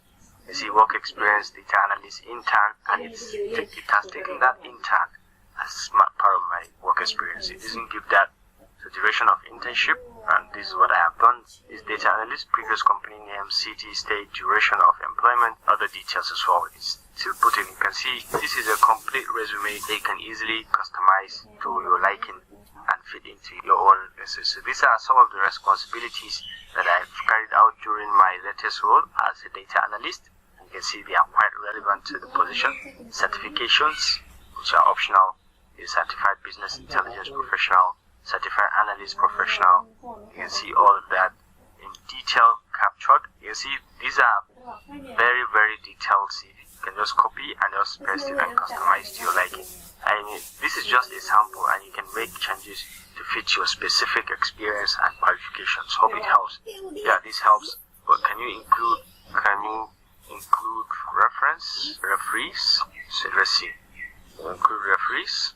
Certainly, you can add a section titled references. Okay, and then you can see references available upon request. Yeah, you can see available for request. It's best to provide references when they are requested, rather than include them in your initial resume submission. This gives the opportunity to discuss your references with the hiring manager and make sure that you are providing individuals who can speak to your skills and experience in the best possible way. So I think this is quite interesting. This is the way to write cover letters for your job applications, and then go ahead, based on that cover letter, write a resume, a comprehensive resume capturing some of the key skills and data and education, even certifications that you have for your job applications. I think that does it for this tutorial. Thanks for watching, and I will see you in the next one.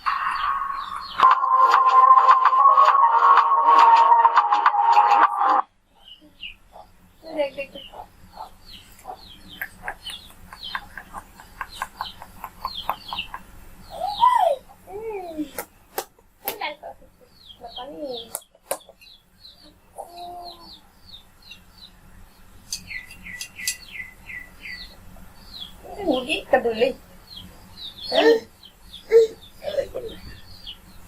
Mugi nak harus ni. Mugi lo kau ni tidak sih.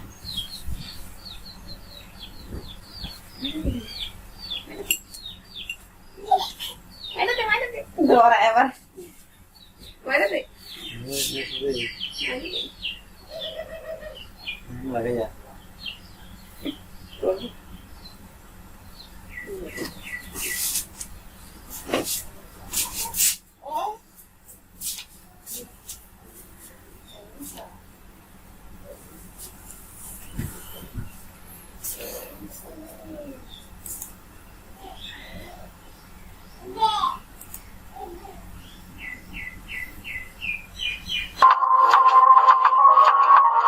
Have you ever been finding yourself in a state where you have a lot of emails to write, or a very sensitive email that you want to write, and you've been thinking, you've been brainstorming about what to write? Maybe your boss is keep paying you less money and you want a pay rise, and you want to write a comprehensive professional email to him. ChatGPT is a new sheriff in town, and it can help you to write just that. You don't need an assistant for this. Yeah, you might want to think I need to write, or you need to employ an expert in email writing, someone who is professional in writing in the use of words. ChatGPT can do very many things for you, including writing the email, giving you a comprehensive title, a very professional title, and convincing your boss to give you that pay raise, or convincing your girlfriend to forget about the heartbreak you gave to her. It can write love letters for you, and it can respond to difficult text for you, even sacking letter. ChatGPT can help you to write a reply that can get you the job back once you coined your question towards what it can answer for you very nicely. So for those of you who have no idea into what ChatGPT does and what it is, I have made a complete tutorial on how to use it for most of your basic things, and including research. I will put the link in some of those videos in the description, how you can use it in general and how even you can log into it. But for now, for this tutorial, we're going to cover email writing, how we can write an email and send to our bosses or our business partners or anybody we are working with. Okay, so to start with, you just come all the way to the ChatGPT platform. Like you can see, this is the main dashboard where you have the prompt area where you can write a prompt to chat directly with ChatGPT. And these are previous chats that we've had or conversations that we had with ChatGPT. And you can check clear if you want, and you can change the mode. You can check out the frequently updated questions. You can upgrade if you so wish. But for now, most of the key things that you will get are completely free. Just go ahead and type what kind of email do you want ChatGPT to write for you. So you can type questions like, can you write an email to my boss seeking a pay rise? Okay, so that's if ChatGPT can do that. Certainly, I can help you write an email to your boss seeking a pay rise. That's it. So, dear boss name. So this is where you write your boss's name, and so this is the subject. It has even given you request for pay rise professionally, and more likely saying request for pay rise, and then this is the boss. You just put in the boss. I hope this email finds you well. I'm writing to request a pay rise. Over the past year, I have worked diligently to achieve my goals and contribute to the success of the company. I have taken on additional responsibility and I have consistently exceeded the expectations set out for me. I'm proud of the work I have done, and and I believe that a pay rise would be a fitting acknowledgement of my contributions to the company. Now you can see I have researched comparable salaries in our industry. This is very polite and very straightforward, and believe that my current salary is below market rate, and I would like to request a salary increase for a set specific amount or percentage that you want, and to bring my compensation in line with industry standard. I think this is kind of a bit too harsh, so maybe later I will ask you to rewrite, excluding this, but just giving general detail in a polite way that you want to have a pay rise.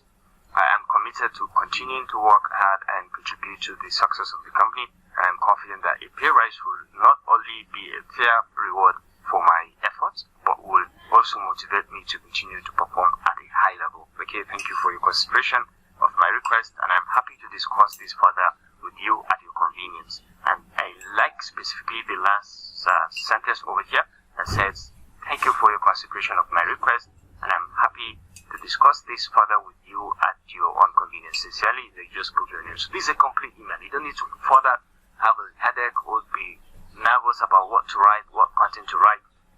You can ask it to rewrite. You can say, rewrite this email removing the researched companies part and intensifying my achievements for the company. Yeah? So let's see how it's going to write this. Sure, here's a revised email that focuses on your achievements and contributions to the company. So you can see a request for pay rise. Okay, so boss's name, this email finds you well.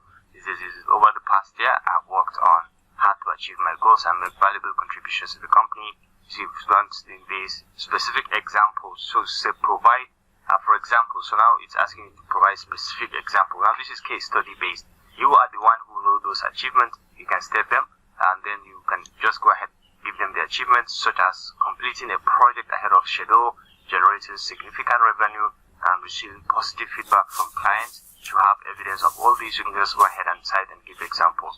I'm proud of the work I have done, and I believe that a pay rise could be a fitting acknowledgement for my contributions, and I think this has responded very nicely in writing this, picking some of my achievements. So it has given you the opportunity to now put in some of the achievements that you can use. So I can ask you to rewrite the subject for me, because requests for a pay rise can be so direct, and I think it's too blunt.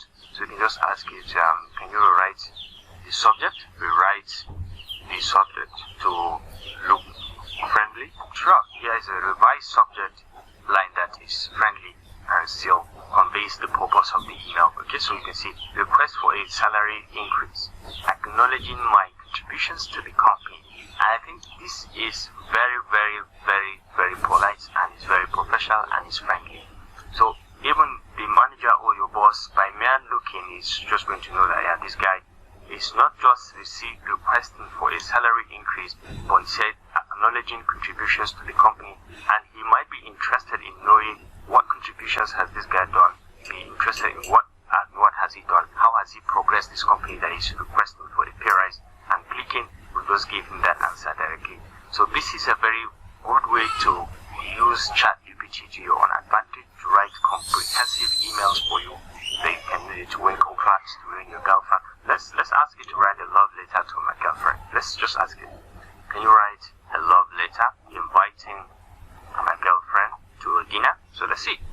And it's going to write it for you. Of course, here's a sample love letter inviting your girlfriend to a dinner. Okay, here, my dearest. My dearest. So suppose her name over there, or you put her nickname or what you used to call her. I hope this letter finds you in good health and high spirit. I wanted to take a moment to express just how much you mean to me. Your presence in my life has brought me immeasurable joy, love, and happiness. As Valentine's Day is approaching, I would like to invite you to a special dinner that I have planned for us. I have made a reservation at just inside the name of the restaurant or eating joint. Made the reservation for just inside the dates and time. Okay, so name of the restaurant, date and time. It's going to be very specific, and you just put in those details. I can't wait to spend the evening with you, enjoying delicious food, sipping wine, and simply reveling in each other's company. Okay? As I think back on our journey together, I'm reminded of all the beautiful moments we've shared, from the first time we met to the adventures we've taken together. It's been nothing short of magical. You make every day better, and I can't imagine my life without you in it. So this is extremely lovely, and I think any girl can be convinced to follow you for this dinner. I want to take this opportunity to thank you for being such a wonderful girlfriend, for always being there for me, and for being my partner in life. I cherish you more than words could ever express, and I look forward to many more wonderful memories together. I hope you can make it to dinner, and that you will enjoy the evening as much as I will. Yours always, just go. Okay, so Rashid, your sides is to be your girlfriend. So this is just, you can ask it to write also, if you want, and you can just ask it to give you a subject. Can you give a subject? Yeah, so you say sure. Certainly, here is a sample subject. You can write a love letter to invite your girlfriend to dinner. An evening of romance. Join me for a special Valentine's Day dinner. This is very, very nice. But assuming we are not in Valentine's Day dinner, so let's say, can you rewrite it, removing the Valentine's, remove the Valentine's Day. So it's a normal dinner without the Valentine's Day. Okay, so you can see, join me for a special dinner. This is good, and I like this better. I think, join me for a special dinner. I think this is welcoming and inviting, and you can see how you can easily use it to lure her into spending the evening with you on this very dinner. So this is very, very interesting, and you can even ask it to respond to a difficult email sacking you from the boss. So let's say you can ask it to write, can you help me to respond to a sacking letter from my boss? So let's say, can you write a response to a sacking letter to my boss? So let's see. Sure. Here's a sample response letter to a sacking letter. Okay? See the sack. Here, put the boss's name. I was very disappointed to receive the news that my employment with the company had been terminated. As outlined in your letter of just put the date, I want to take this opportunity to respond to the termination and thank you for the opportunity to work with the company. I understand the reasons behind the decision to terminate my employment, and I take full responsibility for my actions. I'd like to apologize for any inconveniences or disruptions that this may have caused the company, and I assure you that it was never my intention to let the team down or to act in a manner that was contrary to the company's values. I appreciate the company, the opportunity that I had to work with the company, and acknowledge and the knowledge and experience that I gained while employed here. I would like to express my gratitude to you and the rest of the team for the support that was provided to me during my tenure with the company. If there is anything further that I can do to assist with the transition or to address any outstanding matters, please let me know.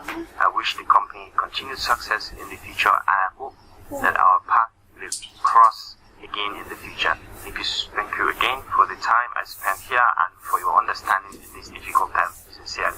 I think this is very, very nice and very comprehensive. You can just see the subject, response to termination of the employment letter. You can see very nice, and the content also very nice. Just putting the key details that I requested, and this is going to serve you. You can just coin it to your own idea. So this is just the broader picture. You can coin it and you can put in some more details that capture some of the ideas that you want to portray, or if there is any explanation you need to make, you can also make that as well. So the same way, you can use it to write any kind of email. For example, if you have a job application that you want to make, this ChatGPT can help you to write the email containing your CV to the employer and write it very politely for you.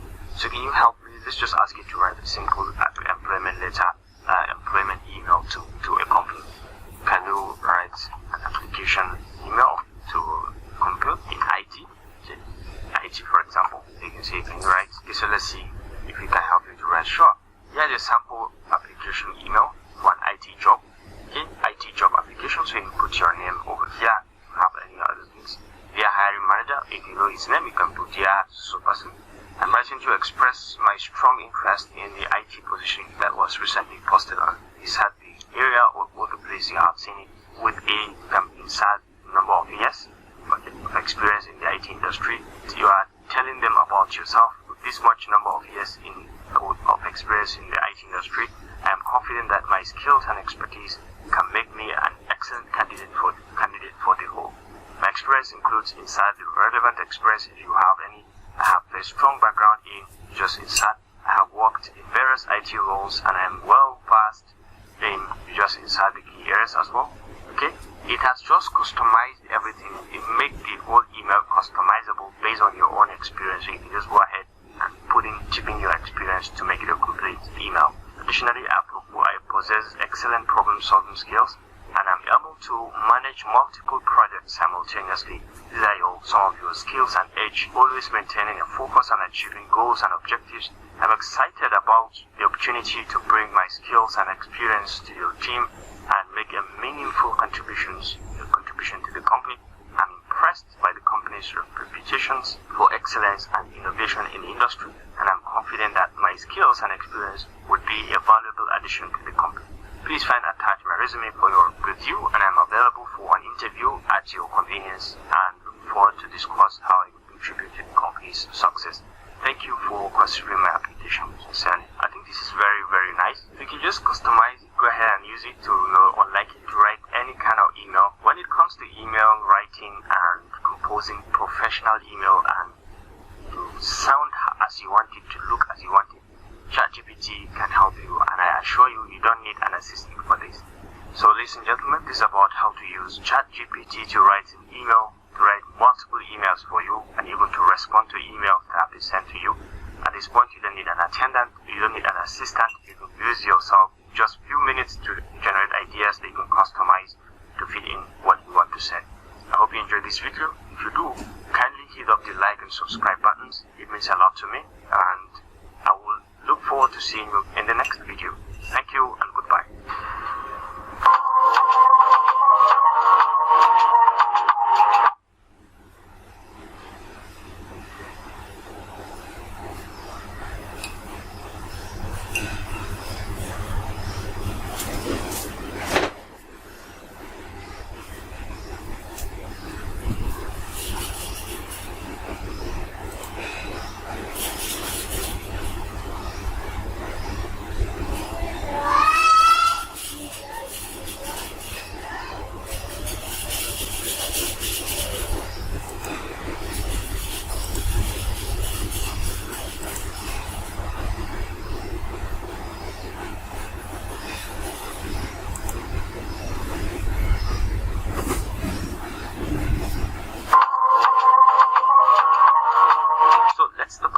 Research proposal writing. As we all know, that research proposal is the first step in your project writing, where you tell your supervisory team or your department or your presentation team that this is what you want to do and this is how much you know about that particular topic, and maybe this is how much you intend to cover at the long run. Okay, so you define the scopes, you give the methodology, and even some expected results. In this video, we're going to look at how to use ChatGPT, the new sheriff in town that can give us all the answers we need. So the first thing is you have to log into your ChatGPT. If you have not gotten the procedure on how to log in, I'll attach a video that I did for complete beginners on how to use ChatGPT, how to log in and how to join the communities and many other things. I'll put the link up here and then I'll put the same link in the description so you can just follow along. But for now, once you open the ChatGPT, you will come over here. This is the main platform of ChatGPT. These are previous charts that I have with ChatGPT, and these are other features that you can clear the entire conversation, or you can just go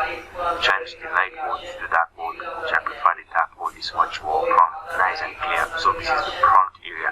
This is where you write all your questions. This is where you do most of the interactions. So for now, our topic for today is research proposal writing for maybe undergrad, master's, or PhD, depending on which category you find yourself.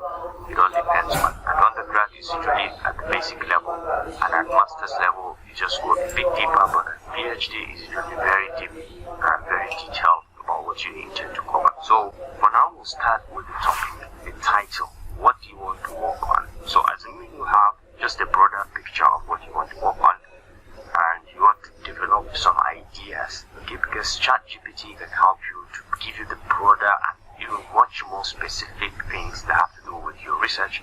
But then you have to specify, and have to take it one step at a time, specifying some of the key things you need to carry out along the way. So let's start with the title. How will you come up with a reasonable title? So assuming in my own case, I want to work on solving flood problem happens in a given community, maybe in Nigeria, in Kaduna State, for example. And see, I've narrowed it from global perspective to Kaduna State, and maybe in Zaria, it's very specific. It'll be very specific, and ChatGPT can give you that very much detail. So let's say we want to generate like 10 research topics on flood mitigation in Kaduna State of Nigeria. So let's ask ChatGPT. So can you generate 10 research topics on flood management in Kaduna State, Nigeria? Alright, sure. There are 10 possible research topics on flood management in Kaduna State of Nigeria. So you can see it's beginning to give us some topics that we can choose from. An analysis of the effectiveness of existing flood management strategies in Kaduna State, a case study of past decade. The past decade, this one is studying past decade. And then we look at investigating the causes and impacts of flooding in urban areas of Kaduna State and developing mitigation strategies. Okay, evaluating the role of community-based flood management in Kaduna State, a case study of selected communities. And then assessing the effectiveness of the Kaduna State Emergency Management Agency in responding to flood disasters in Nigeria, in the state. Okay, analyzing the impact of climate change on flooding in Kaduna State and its implications for flood management strategies. And then we have this examining the role of Geographic Information Systems (GIS) in flood risk assessment and management in Kaduna State. And then we have investigating the economic impacts of flooding on small and medium enterprises in Kaduna State and developing appropriate interventions. You can see these are a variety of topics that cover a wider picture and very much more specific, like this one with the use of GIS, like this one looking into climate change impact. Okay, and you can see this one, comparative analysis of flood management approaches in Kaduna State and other states in Nigeria, lessons for policy and practice. And this is very good, and these are very, very excellent topics. Exploring the challenges and opportunities for private sector participation in flood management in Kaduna State. This is also promising and very nice. Assessing the perception and awareness of flood risks among residents of Kaduna State and its implication for flood management. You can see these are very detailed and exceptional topics. If you want to use a very, very specific, you can go ahead and ask it to give you very, very much more specific question, because one thing with ChatGPT is it remembers a particular conversation, what you are talking about. Like now we've asked it to give us this, and in Kaduna State we can say it should give us answers that are related to maybe engineering perspective to the flood mitigation. Can you relate the topics to engineering? So you can see, can you relate the topics to engineering? Sure, yeah, 10 possible topics we said for flood mitigation in Nigeria that are related to engineering. You can see it captures the engineering term. So you can see investigating the effectiveness of hydraulic structures for flood management in Kaduna State, a case study of selected waterways and drainage channels. It's a very, very nice book. It changes everything to relate to engineering. So developing a flood risk assessment framework for Kaduna State using engineering approaches and geospatial data analysis. You see this one now is completely engineering. Designing and optimizing drainage system for urban areas of Kaduna State to reduce flood risks. Very fantastic, related to engineering. Investigating the effectiveness of low-impact development practices in reducing flooding in Kaduna State. Developing a real-time flood monitoring and warning system for Kaduna State using sensors and remote sensing technologies. Completely engineering, so investigating the impact of climate change on the design and maintenance of flood management infrastructure in Kaduna State. This is very, very nice also and engineering related. Developing sustainable and resilient flood management solutions for vulnerable communities in Kaduna State. Investigating structural integrity of flood management infrastructures in Kaduna State and identifying appropriate maintenance and rehabilitation strategies. Completely engineering. And we have developing approach for flood management plans for critical infrastructure in Kaduna State, including highways, bridges, and power plants. This is broad, but you can make it narrow if you want. Investigating the effectiveness of flood-proofing techniques, including building elevations, flood barriers, and reducing flood risks in Kaduna State. But for now, what I want to choose and then ask it to develop more content is I would like to go with designing and optimizing drainage system for urban areas of Kaduna State to reduce flood risks. So let's say, can you give us the first is title, and then if you are certain with the title, you've selected the title, then you can ask it to give you an outline, a proposal outline, what you want to cover during the writing process. So can you give us a research proposal outline, topic 3, design and optimizing this. You can just say for topic 3 and it will automatically know that this is the topic you're talking about. We're talking about designing and optimizing drainage system for urban areas of nested to reduce flood distribution. So you can see this is the outline it is giving. This is going to be an introduction which will cover background and context, purpose of the study, significance of the study, and then it gives you details about what you're going to cover. Then it goes straight to literature review, overview of the flood management and drainage systems in Kaduna, and flood risk smart assessment, drainage system design and optimization, case studies. See, I even highlighted some case studies for you. Then we have research methodology. Just go ahead to give you research questions and objectives, study area and population. You have to know the study area and the population. You go straight to data collection, how going to collect your data, and explain the data collection methods to be used in the study, including surveys, interviews, and secondary data sources, whatever data analysis methods. You're going to cover all this, and then you can have ethical consideration to explain the ethical consideration to be addressed in the study, including confidentiality, informed consent, and all that. And then in research proposals, here you have expected results and outcomes, and it covers that as well. So expected results, present the expected results of the study, design and optimization of drainage system for urban areas and nested, reduction of flood risks, outcomes and implications, timeline and budget. You have to cover all these. You have to give the Gantt chart, you have to give a flow chart of what you need to cover, and then you can see have timeline and budget. Then this is the conclusion part. Then you have a brief summary, and then maybe you have a reference at the end of it, or you have a reference at the end. So let's go into detail, starting from the introduction.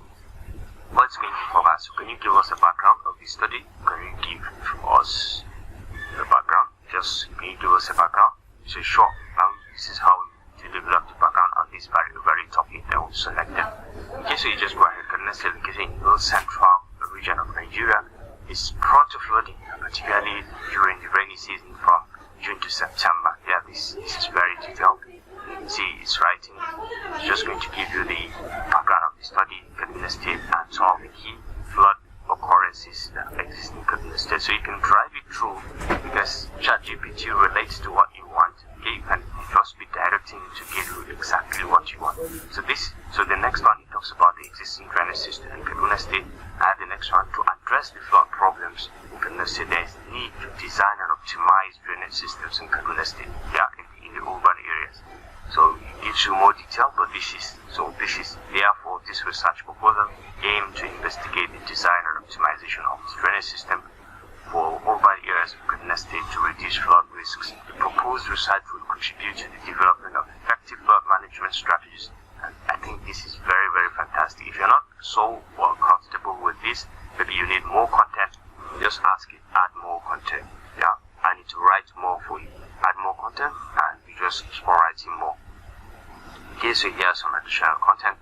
And the impact of flooding in Kaduna State has been severe, so you can see it's giving you more details. Okay, it has affected many community sectors of the economy, and many flood has caused damage to critical infrastructures such as bridges, roads, buildings, disrupted transportation and communication systems. Agricultural sector, it's been negatively affected. Floods has affected the livestock, crops, and leading to food insecurity and many more. As you can see, a lot of small details have been given. So all you need is just to be very specific about what you want. If you want more, also you can give. You see, it has given us, furthermore, flooding has adverse effects on public health. Furthermore, urbanization has exacerbated the problem of flooding. Usually, the cause is usually urbanization. The cities are developing, more water is being generated, and more paved areas are being constructed within the cities, and then that contributed a lot in the flood generation. So you can see it has given us quite a lot. If you are not certain, if you need more, you can still ask it to write more. If you want to be very specific, you can ask it to write more. For example, now I can ask it to write more relating this to engineering perspective, okay, engineering methods of how the problem has been addressed. Can you relates this to engineering methods applied to solve the flood problem so far. So you just drive it through to what you want it to do, and it is going to give you, certainly in terms of engineering methods, some measures have been taken to address the flood mitigating problems in previous. So you see it's very, very detailed. So for example, it gives you some of the construction of drainage channels. Some drainage channels have been constructed in urban areas. So drainage channels have been constructed to part of the engineering methods to hotel this flood problem. And you can see road construction and maintenance. Roads and bridges have been constructed to facilitate transportation. Now, if you want to go very specific, also you can ask it to be specific about a particular location in Kaduna State. Late solid waste management has been also taken into consideration. Flood forecasting also into consideration, and warning systems as the operation of GIS. All this have been taken into consideration in Kaduna State to solve this flood problem. So you can see this is just very specific about the topic and what we want to cover. Okay, so this is, you can just be copying this and paste it into your Microsoft Word document, and then later you can rearrange them to make more meaning, so you can just have a complete research proposal. But now we have talked about the basic, the title, and we talk about the background, what you need to cover. Quítale, tú. Malay tayo siya, wala ba?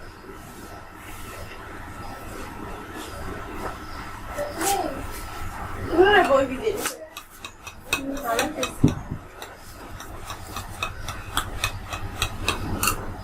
Hey, Maurice, hey.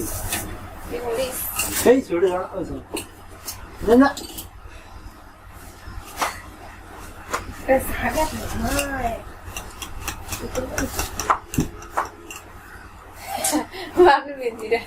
Ada dorong. Nah, kosong. Rakadi. Kita harus kali. Kami mau terus kan kalau.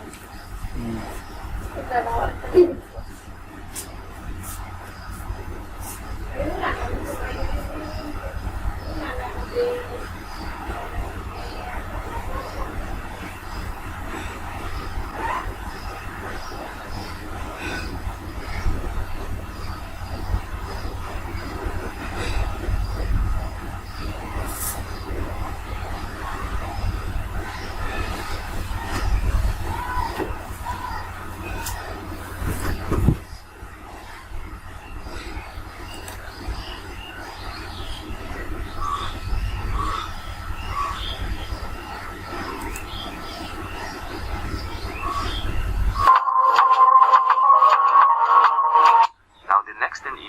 Generate the problem statement around this research proposal topic that we're working on. So you just ask it to generate problem statement. So you can just ask, can you generate problem statement? Sure, it's just telling you that sure. Is there a problem statement for the research proposal for the proposed research? Okay? So despite some engineering measures being applied to address the flood problem in Kaduna State, the impact of flooding on critical infrastructure, public health, and the economy remains significant.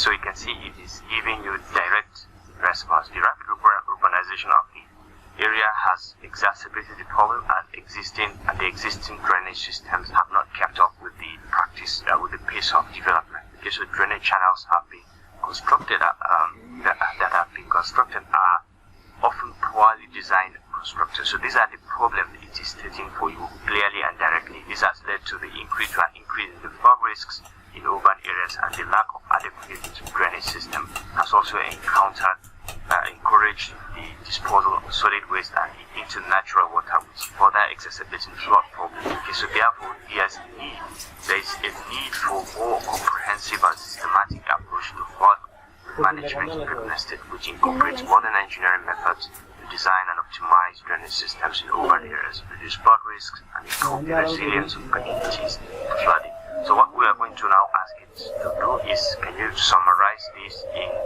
like, let's say 100 words?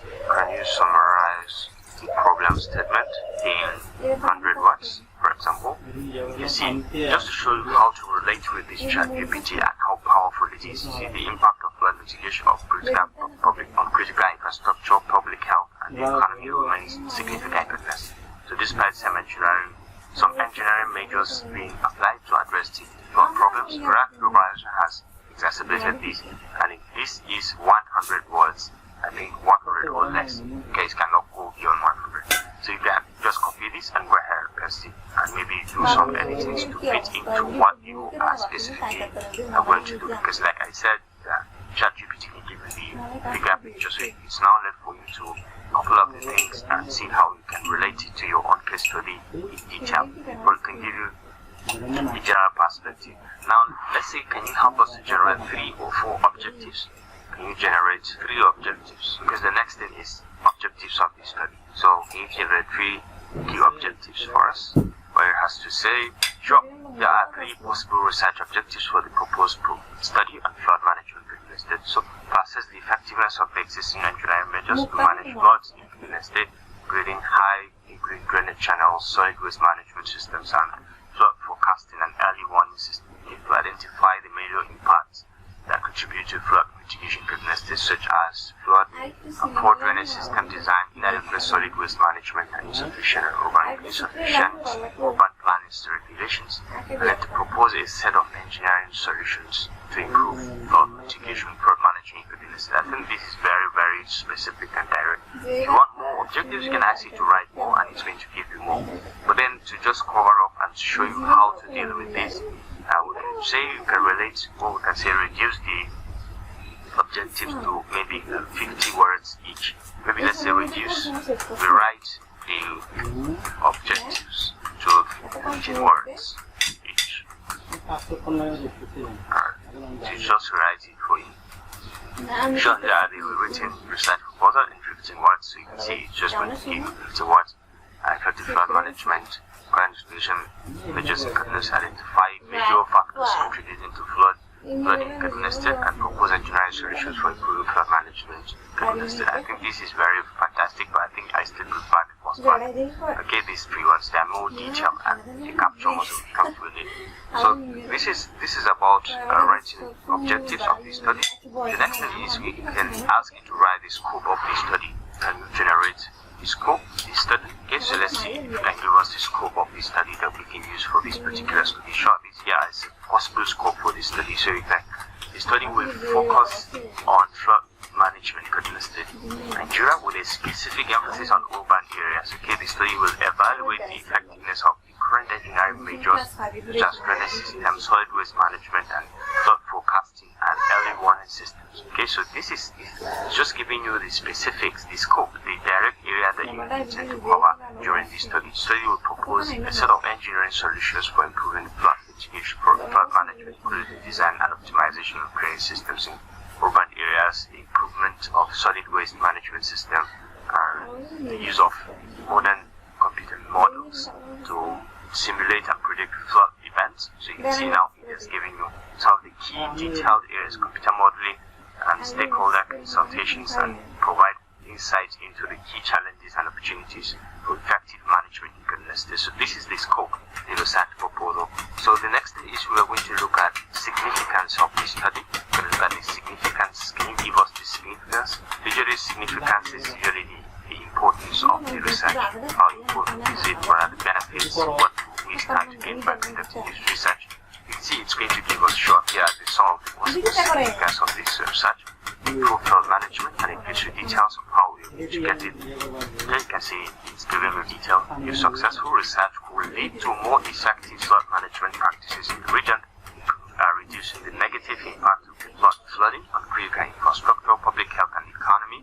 I think we have better urban planning. If we are successful by examining the role of urban planning and regulations in contributing to the flood problems in Kaduna State, the proposed research will inform the development of more effective urban planning strategies that incorporates flood management considerations. So you can see enhanced stakeholder engagement.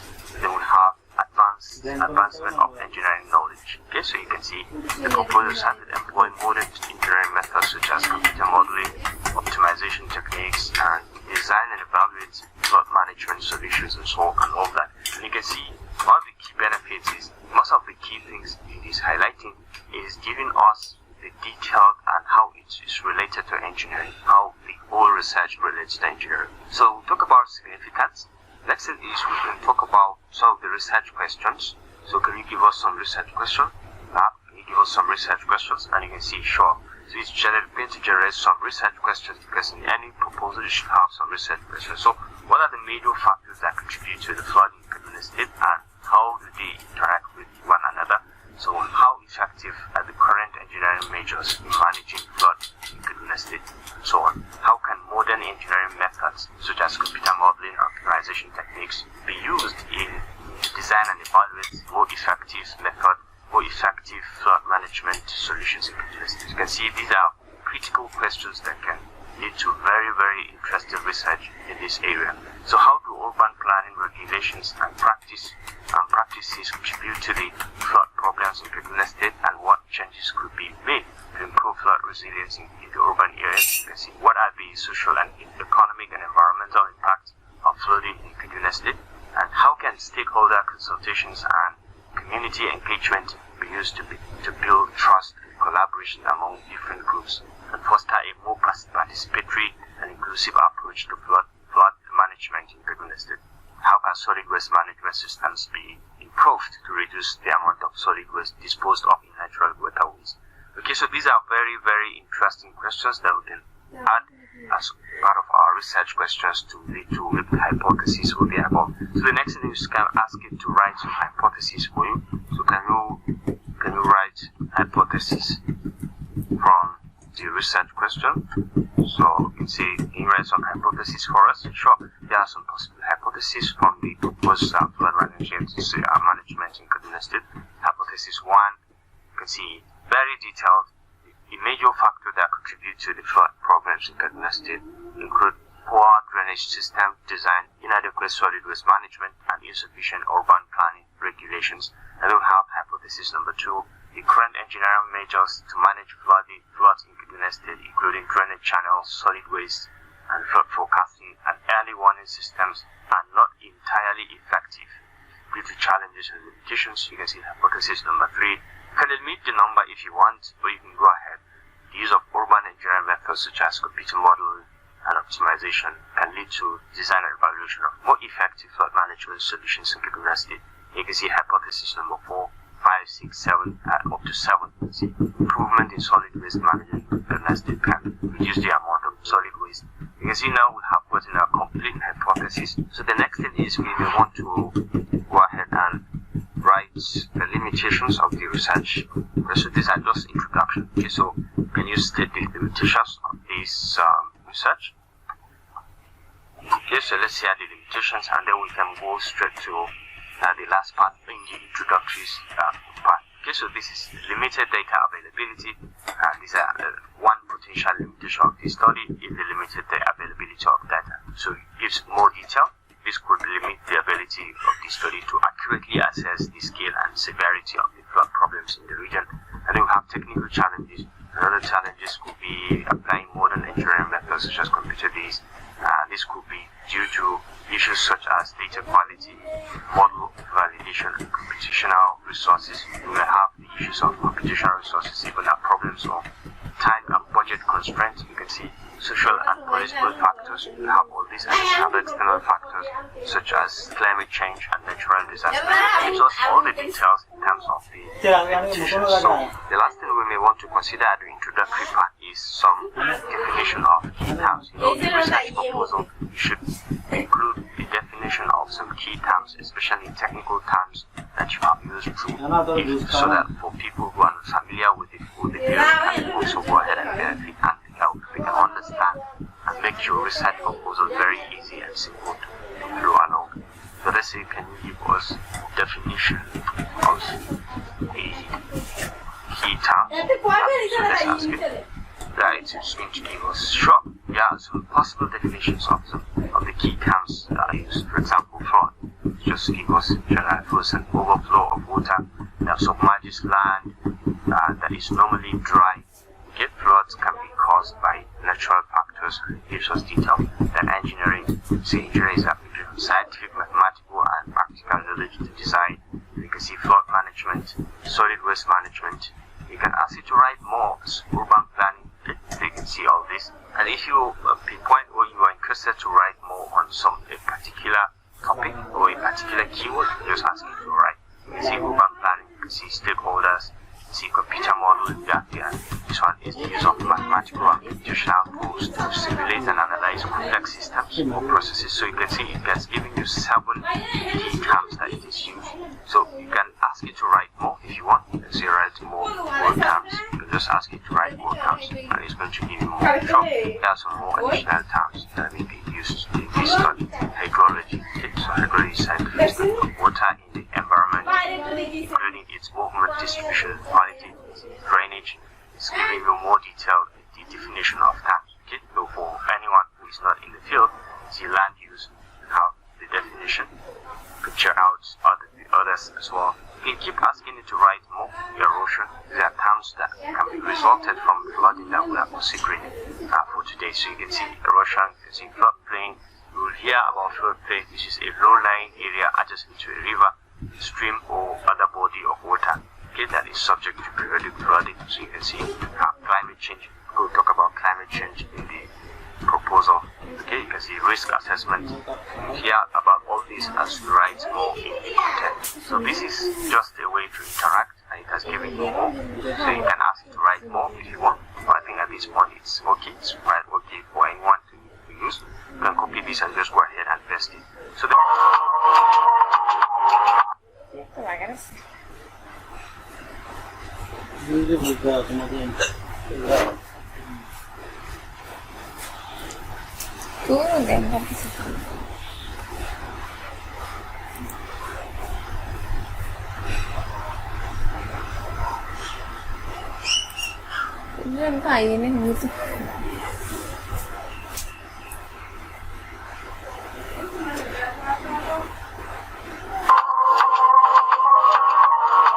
next field or the next part that we're going to enter is research literature review, how to conduct literature review in this research proposal. So can you write some literature review in the topic?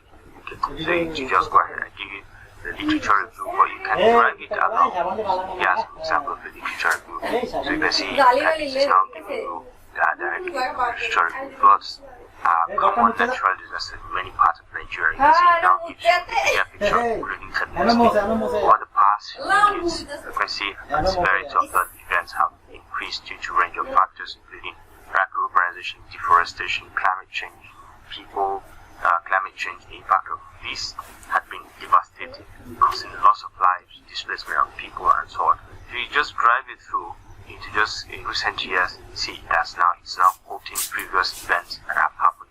Because usually in literature review, you just need to check out what has been done, check out what areas of the study have been covered, and what is not covered, and what you need to add up to make it so you don't reinvent the wheel. Okay, so you know the areas that have been covered, you explore more methods that have been used. You can just ask it, can you write more on the engineering techniques used so far? You just ask it that. You just drive it through and it will keep on writing the content for you. Okay, so you can see the stormwater drainage system has been applied, which is a very, very good area. So you can see suddenly here are some additional engineering techniques that have been used in Kaduna State. So it's just going to give you the key overview. You see, there's now talking about flood modeling and mapping had already been used in Kaduna State. So you can see now areas that you now concentrate, because you relate this to what you are going to conduct. Erosion control measures have also been looked into. So these are some of the key things some of the key engineering areas that have been looked into. So when you are going to write, you should be aware of all this. That's the very main essence of literature review. So you can see floodplain management. You can see you can have community-based flood management. This one also has been looked into. You can just keep asking, keep relating depending on the area of research you're working on. So it's going to give you more and more details. Okay, so you can now talk about, maybe you will go into the methods of assessment. Can you give us some methods, some physical methods that have been used to assess flood mitigation capacity? You can just be very specific. Physical methods of flood. So it's going to give you certainly here are some physical methods of flood assessment. So you can see field surveys. It's going to give you some details about some of the methods that have been used in Kaduna State. So field surveys have been used, remote sensing have been used. Now you can drive it to be very, very more specific, and you know how to channel it and then what I want to cover, so you don't reinvent the wheel like I said earlier. So you can have flood modeling. Flood modeling is a computer technique that simulates this. So engineers can use this method to carry out some of these key things. So you can see it is giving you more details about the physical methods that have been used. LiDAR, light detection and ranging key methods have also been covered. Geographical information system, GIS have also been used. So you can also use it. Okay, so you can go ahead and keep asking more and relating more. You can say, maybe you can say, what are some of the computer model or computer modeling methods that have been applied to study flood problems in Kaduna State. So can you can say, can you give us some computer methods that have been applied to study? Certainly, there are some computer-based methods that have been used to study floods in Kaduna State. So you can see hydrological models. Okay, you can see engineers can use models such as to estimate river flow, runoff, groundwater recharge, and can help them to understand how floods occur and how to manage them. Examples, you can see it has given us the use of SWAT, the use of aircraft, and many more. Okay, you can see other hydraulic models that you can use, river flow through the aircraft. These are very, very interesting and very good software that you can use to develop models for the water-related problems. GIS also have been used, geographical information system. We have ANN, artificial neural networks, have also been applied. Remote sensing has also been applied. So far, you can apply all these. You can just choose based on these to just generate your own. So you can see some of the key methods. You can see also we also ask you to give us more details about some laboratory techniques that have been used to assess flooding. So far, you can see in Kaduna, we can see so far. Can you give some laboratory methods that have been used to assess flood problems? So you can see, you can just ask it this very basic one and you can see the response. Okay, so certainly here are some laboratory methods that have been used to assess the flood problems. Okay, soil permeability testing. You can see all these have been, you can conduct soil permeability testing. Gives you details. Sediment analysis. You can see sediment analysis involved in examining the sediment carried by flood waters. Okay. Soil sizes, shape, the composition of sediment particles. Engineers can gain insight into the flow velocity and intensity of the flood, which can help them to develop more accurate flood models. You can have flood water quality analysis. You can do all that. Hydraulic conductivity, geotechnical testing. These are just very basic testing that can help you managing flood, because it all boils down to the porosity and the water carrying capacity of the soil that you are dealing with. So you can be very, very detailed and specific, and it will help you to write accordingly. Then you can relate these findings to what you want to do in research. The literature review at the proposal stage doesn't have to be too detailed, but you can just show the areas that at least you have covered, show the relevance, and show how it relates to what you want to do and how it defines or made your work stand out generally. Okay, so how is your work different from others? Something like that. Then the next part of it is you can decide to go on and tell it to give you more details about some historical flood events that have happened in Kaduna State and citing data, citing key parameters that have been captured. It can give you all that as you move on. So now we can just go ahead and ask it to give us the methodology, which is one of the key, most important areas to cover in writing proposal writing. So let's go to methodology, and we can ask it to give us the methodology for conducting this research. Can you give us the methodology for conducting this research? You can see now it's going to give you everything, but you have to drive it. Certainly there are some possible methodology for conducting this research. Define the research problem. If you have done that, you just state it clearly. Conduct a literature review. If you have done that, and you can see identify data sources. Data sources could include rainfall data, stream pages, and other relevant data, maps, satellite imagery. You see now this is very detailed. Okay, so now data collections. You see primary data will be collected through surveys, interviews, field observations, and laboratory testings. Secondary data may include reports, articles, and official documents. And then you can have data analysis, how you're going to analyze the data. Data collected will be analyzed using descriptive and inferential statistical methods, geographic information systems, and other software packages. This will include identifying special patterns and relationships among the variables of interest. Now you can see through this research, we are going to develop flood models.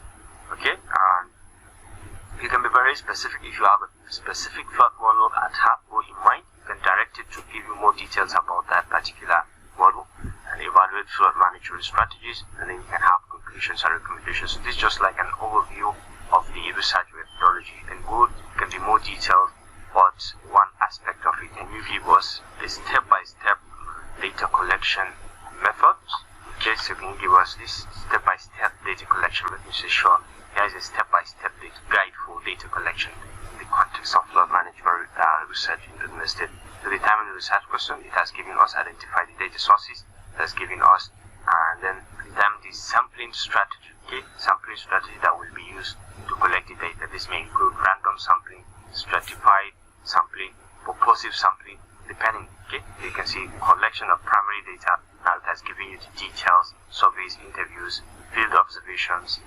These are key areas that you need to cover, and it's giving you in detail. Then collection of secondary data. Okay, this may include collecting data from reports, articles, and other official documents. This may include government reports, academic research articles, flood mitigation, flood modeling management, and official maps of flood-prone areas. So you just be very specific now related to your own area of study. So manage data. How are you going to manage the data? This may include entering the data into the database, creating spreadsheets, and using specialized software for data management. You can do all that, and then you can start validating the data. How are you going to validate the data? Okay, you can include cross-checking the data for different sources and verifying the accuracy of the measurement. You can have document the data also process. So this is just the general method of how step-by-step guide on how to conduct the research. So you can be very specific and say, can you give us more details about the use of Flow 3D in this research?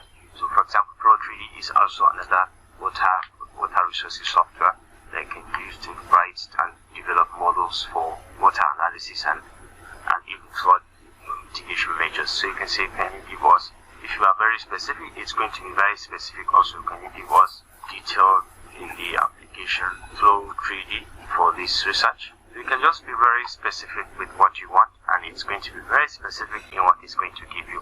So you can see here, Flow 3D is a computational dynamic software that can be used to simulate fluid flow and flooding in the United States. Here are some key details on how Flow 3D can be applied. So setting up the model, you can see it's giving you details. So this is just an example of how you can be very specific in the prompt you give to the tool. Okay, running simulations, you can see analyzing the results, pre-processing, post-processing, and you can see the key details it's giving you. Validating the model. How are you going to validate the model? It is going to give you the details, and this is very, very specific. So it's now left for you. If you want to use Flow 3D or if you want to use another software, just be very specific and ask it the question, and it's going to give you the answer directly.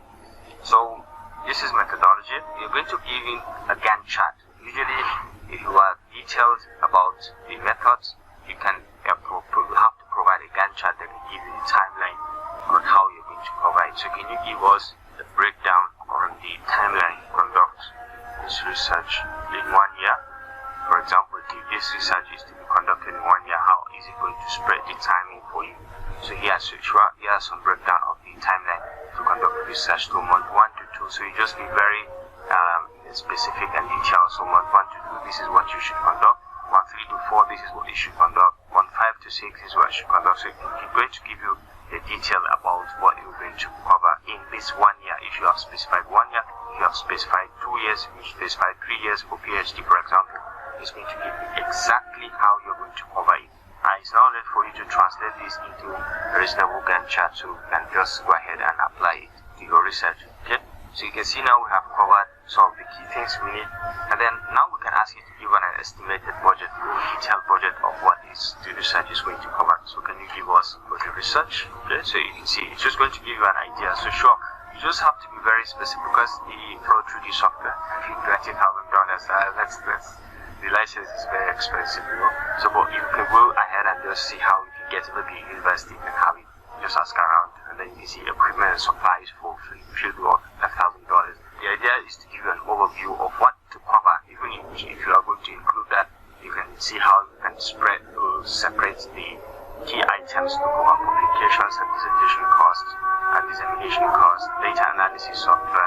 participant incentives. You can see equipment that you will need.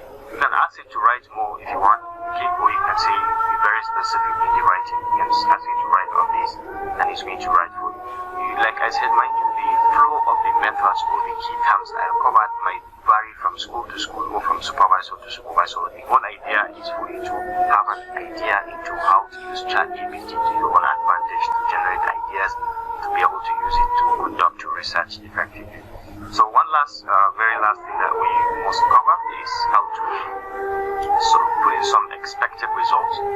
Give expected results based on this research. So you just have some expected results based on the research. So usually these are the steps. Here are some possible expected results. A better understanding of flood management strategy. We're going to set the validation 3D model. So these are some of the key things we should expect at the end of it all. And during the presentation, identify or highlight some of these key expected results can give you an upper hand. The team can now know that you are fully aware of what you want to cover and what you are going to do. Better understanding of the socio-economic and cultural factors, a comprehensive database of flood events you can test it. You can be very much more specific than I need to write more, but the key idea is it has given you some expected results. So you be very specific about engineering related conclusions, okay, or engineering related results. Can you be more specific about engineering related results? Ask you this question, and if yes, we go straight to narrow it to you the engineering related things. Like the development of the 3D hydraulic model of the study area will be done, which can be used to simulate flood events and evaluate the effectiveness of various flood management strategies, identification of the most effective physical methods. Okay, it's going to give you this and a validation of the 3D model through field data collection and all that. It's going to give you all this at the end of the research, and the identification of key design parameters and criteria for flood management. I'm going to give you this as well. And then the assessment of the economic and environmental costs is going to give you all this. So this is just a summary of what is going to cover, what is expected for this research. So the last thing that I want to cover is references. Can you give us some references based on what we have talked about, or that can be relevant to this research that we're going to conduct? So you just see, can you give us some references related to this research? Okay, so let's see.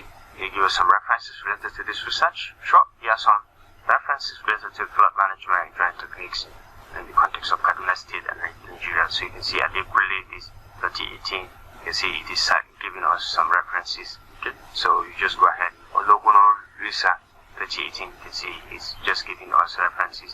So this is just a brief overview of how you can use ChatGPT to write your complete research proposal for you, and it can be very broad and it can be very specific, like I said, but then it's now all boils down to you to be able to now see how you can relate it to your own case study, very specific. Okay, so you can just go ahead and study it, see how you can relate it to what you have, and relate it to your case study, and see how you can improve. So you can see you can ask it to write more references, but this is just to give you an idea into what is needed of you to cover during your research proposal, all the things that you need to cover. And one very good advice that I'm going to give researchers is to don't give the chunk, don't be too broad about the topic that you want to ask or the question that you want to ask. Be very specific and ask it small in bits, step by step, and then you can relate and direct it to where you want to cover, the scope you want to cover, the areas, the case study. But be very specific in the questions. Don't give broader questions. Give direct questions that you can respond to you, and you see the response, you copy it, take it back to your work, and then see how you connect the dots, connect the main ideas, and see what you can do to make meaning out of it. But you can see we have written a lot. So like I said, the procedure and what we have covered might vary from school to school, so try to find out what is expected of you to cover in your research proposal from your school and see how you can improve on this. But this is just an idea on the general bigger picture about how to use ChatGPT to write this interesting proposal. So I hope you have learned something from this video. If you do, you kindly hit the like and subscribe buttons to stay connected to this channel for more videos like this. And I'll see you around. See you in my next video. Bye bye.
So you have a job interview and you're thinking about how you're going to get prepared for that interview.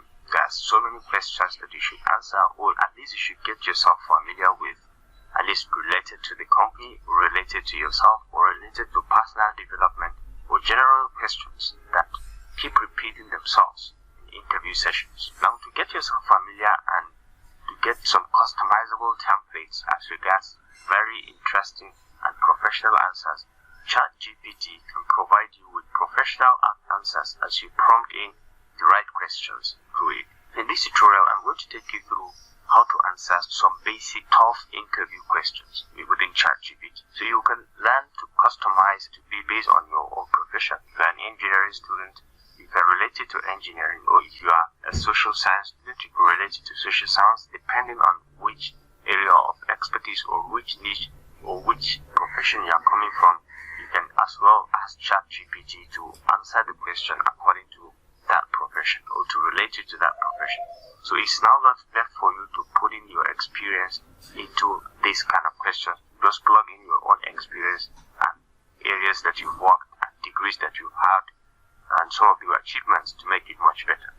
So let's start with simple prompts like tell me about yourself. Can you give me sample interview answer to tell me about yourself? Okay, certainly here is a sample answer to common interview questions. Tell me about yourself. So thank you for asking. See how polite it just landed the answer. My name is your name and I'm a current year position, your current position, your recent graduate, okay, or recent graduate. I am this with a degree in put in your field. I've always been passionate about your industry or field. You can put in all that. And I'm excited to bring my skills and experience to company name as you put in position. So you just plug in these key required features and you'll be good at the beginning. Now you talk about your previous role. Say in my previous role at, name the company that you worked with previously. I gained experience in, name a skill that you gain experience in. I also had the opportunity to work on this project. So you name a project that you've worked on. That's why most of the answers are subjective. So you are not the one to plug in your experience to make it much better. Okay, which helped me to develop my skill, so you put in the skill that you have developed along the way by participating in this project or these tasks. Outside of work, now you want to relate it to your personal life. I enjoy hobby or activity, plug in your hobby or activity here. I enjoy, for example, playing chess, which helps me stay creative and focused. I am also committed to, personal value and volunteer work. You just put in some personal work and some volunteer work that you've done. And I believe it's important to give back to the community. Employers like people who always connect with the rest of the world through community engagement. So you can be very specific about engagement that you've had prior to the interview. It will help you to stand out. Overall, I'm excited about the opportunity to join your company and contribute to, have to know their goals and mission, of the company. So those take good.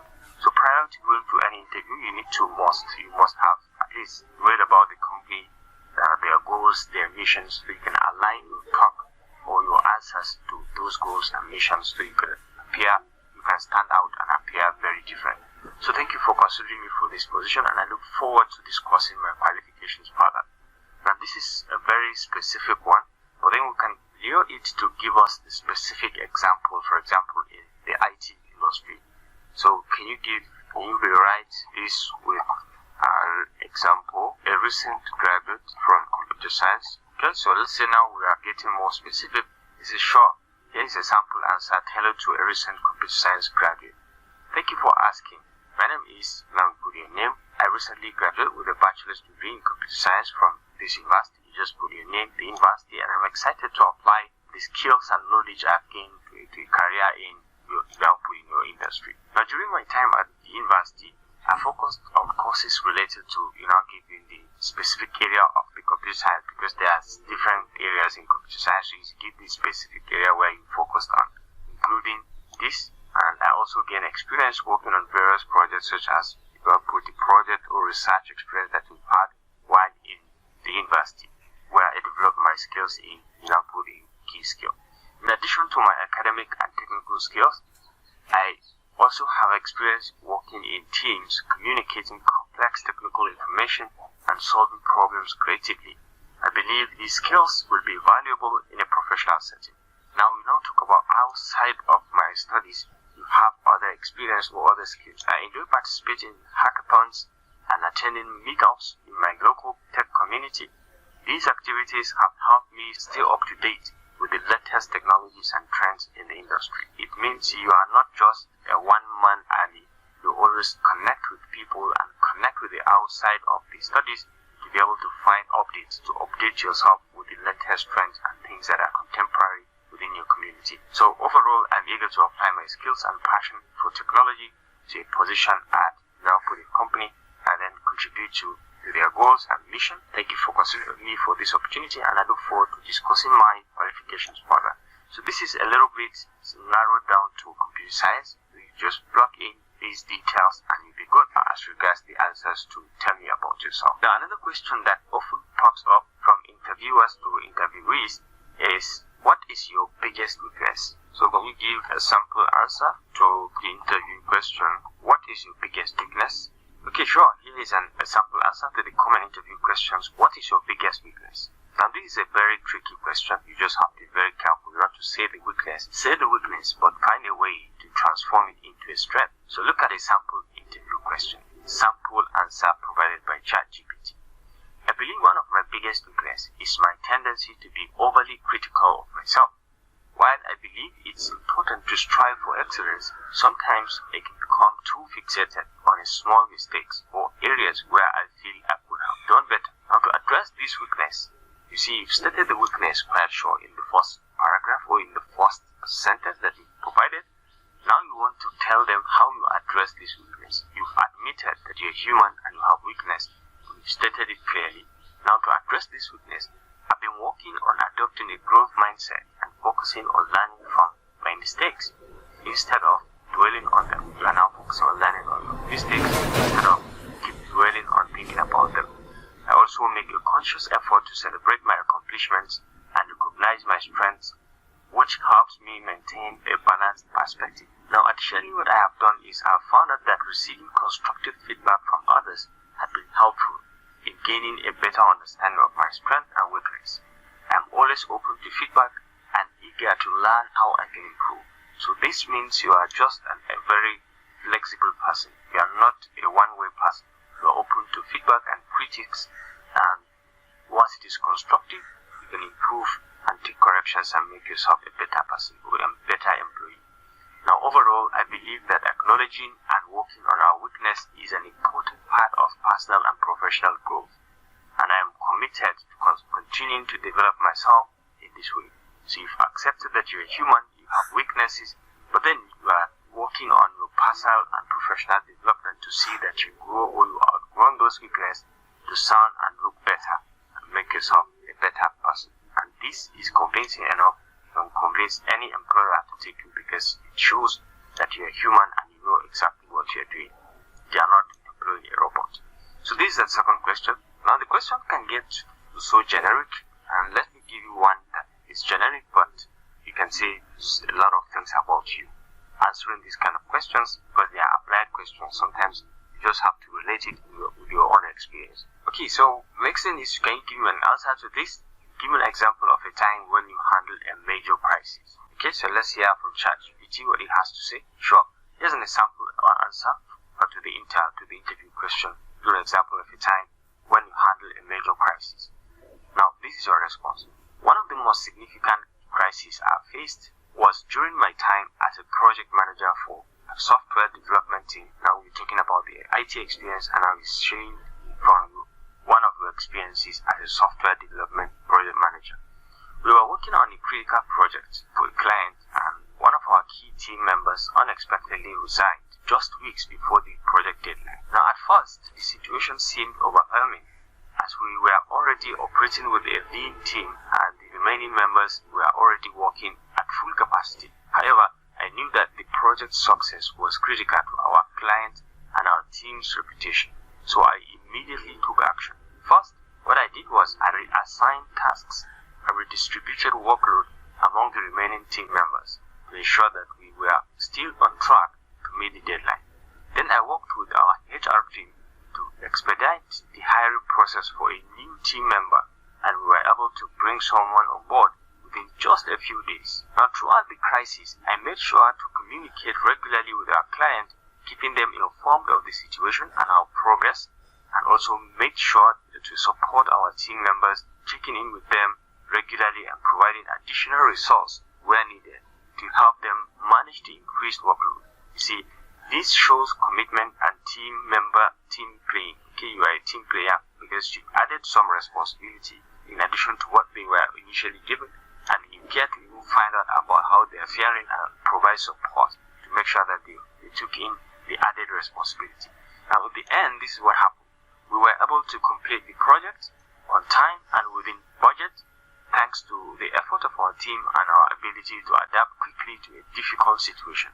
I learned a lot from this experience about the importance of staying calm under pressure, working collaboratively with others, and staying focused on the end goal. And this, I think, is superb. We've given the scenario as it is, we've given the situation, we've given the actions, what you've done, and you give the results, okay, of what happened at the end. What happened is you have highlighted the results, and even added the lessons you have learned through this experience. And I think this is a very fantastic answer. So you just have to learn to lure the chatbot to answer the question according to what you have. Okay, so some of these questions are general, like I said.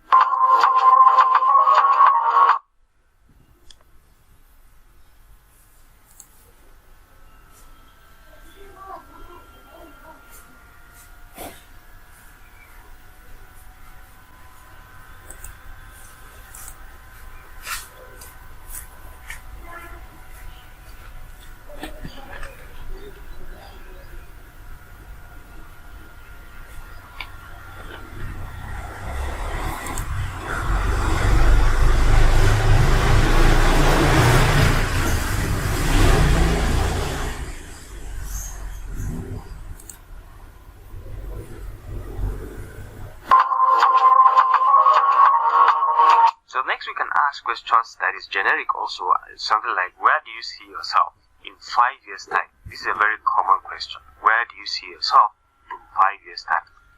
Where do you see yourself in 5 years' time? Okay, so let's say, can you give a sample interview answer to the question, where do you see yourself in 5 years?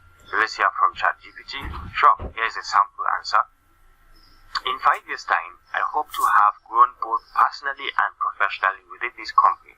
My primary goal is to continue developing my skills and knowledge in now you study field, taking on new challenges and opportunities to expand my expertise.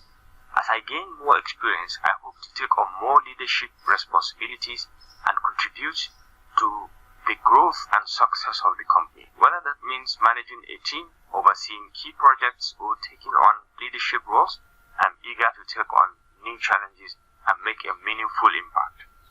Additionally, I hope to continue building strong relationships with my colleagues and contributing to a positive and collaborative workspace culture. I believe that cultivating a supportive and inclusive work environment is critical to achieving success and building a fulfilling career. Overall, I'm excited about the potential for growth and development with this company, and I'm committed to working hard and making a meaningful contribution to its success. So this is very generic. Stated where you will see yourself in 5 years, committed to your personal development and contributing to the company's overall development.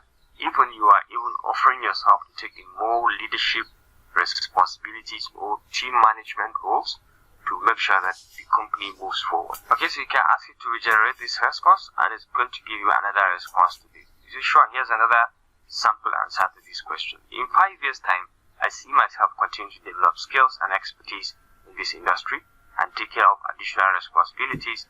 In the short term, now this is your short-term goals, you intend to focus on these goals, such as gaining experience in this specific area or completing relevant certifications or training programs. And I'm also interested in opportunities for mentorship and leadership development within the company. As I continue to grow and develop, I hope to take on roles of increasing responsibility, such as putting some target areas, target position, target interest, where I can leverage my skills and experience to make a meaningful impact on the organization. And ultimately, my goal is to be a valued contributor to the company and to continue to develop my skills and expertise in ways that benefits both myself and the organization. You see, this is very, very fantastic. It talks about your ambition in 5 years. It talks about how that ambition is going to benefit the company. And that's very superb and interesting. Let's ask ChatGPT to hear a generic way of answering these kind of questions. For you, is a sample answer to the question, why should we hire you? Yes, to the question, why should we hire you? Sure, here's a sample answer. I believe I will be an excellent addition to your team and bring significant value to the company for several reasons. First and foremost, I have the skills and qualifications necessary to excel in this position. My now put in some relevant experience based on your previous experience make me well suited for this role, and I'm confident that I could quickly get up to speed and start making meaningful contributions to the company. In addition, I'm a quick learner and I'm always eager to take on new challenges.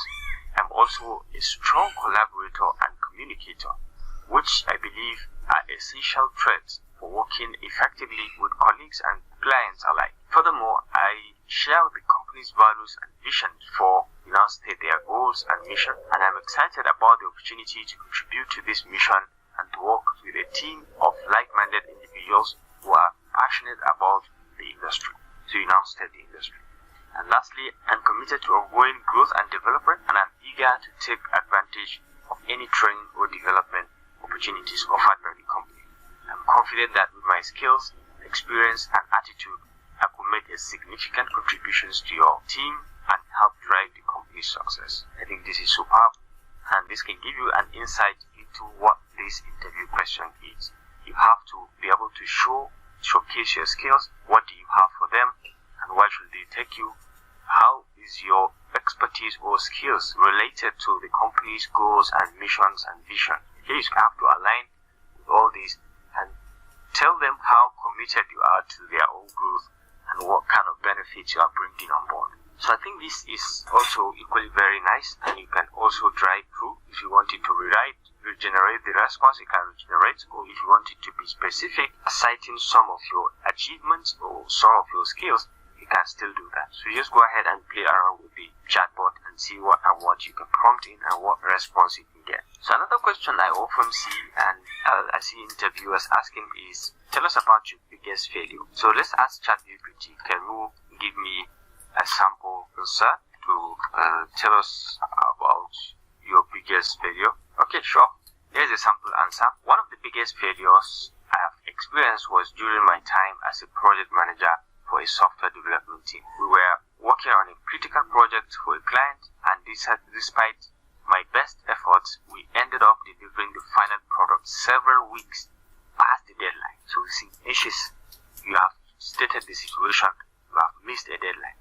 Now looking back, there were several factors that contributed to the project's failure. First, I didn't have a clear understanding of the client's priorities and didn't communicate effectively with them throughout the project. Additionally, I didn't anticipate the scope of the project accurately, which led to delays and cost overruns. So while the failure was certainly disappointing, now you want to turn it into a strength. You've already stated the fact that you failed. Now you want to turn it into the lessons you have learned and why it is a strength to you, because it makes you now stronger, because you've learned something. I learned a lot from the experience. In particular, I learned the importance of effective communications and collaboration, as well as the importance of setting realistic expectations and managing scope.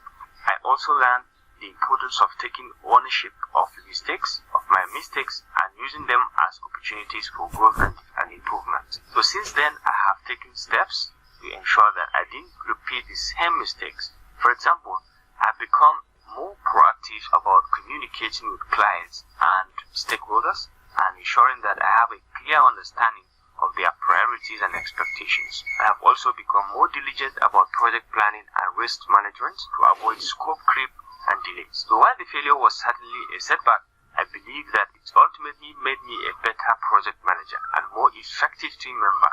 I'm grateful for the lessons I learned, and I'm committed to continuing to grow and develop as a professional. And I think this is very, very professional, and you can just customize it and suit it to your own experience. So you can see the transformation. You step the failure very clearly, and then you turn it to highlight the lessons you have learned, and then you turn it to make it useful to you and show why the failure was a lesson, and that you are not likely going to repeat this failure or this mistake in the near future, because you have learned your lesson and you have transformed it into something beneficial. So this is basically how to interact with this chatbot and how it answered most of your interview questions. Okay, so let us ask the last question. Can you give us a sample answer on this? How do you manage your time and prioritize your tasks? Sure, here's a sample answer. I believe that effective time management and task prioritization are essential skills for any professional, and I have developed several strategies to help me stay on top of my workload. First, I like to start my day by reviewing my to-do lists and prioritizing tasks based on their urgency and importance. I use tools like Trello or Asana to organize my tasks and ensure that nothing falls through the cracks. I also like to break down larger projects or tasks into smaller, more manageable subtasks. This helps me to stay focused and motivated and makes it easier to track my progress. In addition to prioritizing tasks, I also find it helpful to schedule blocks of time for specific activities such as responding to emails or working on a particular project. This helps me to avoid distractions and stay focused on the task at hand. So finally, I try to be mindful of my energy levels throughout the day and schedule tasks accordingly. For example, I know that I am not productive in the morning, so I try to tackle my most challenging tasks during this time. Overall, I believe that effective time management and task prioritization requires a combination of planning, organization, and flexibility.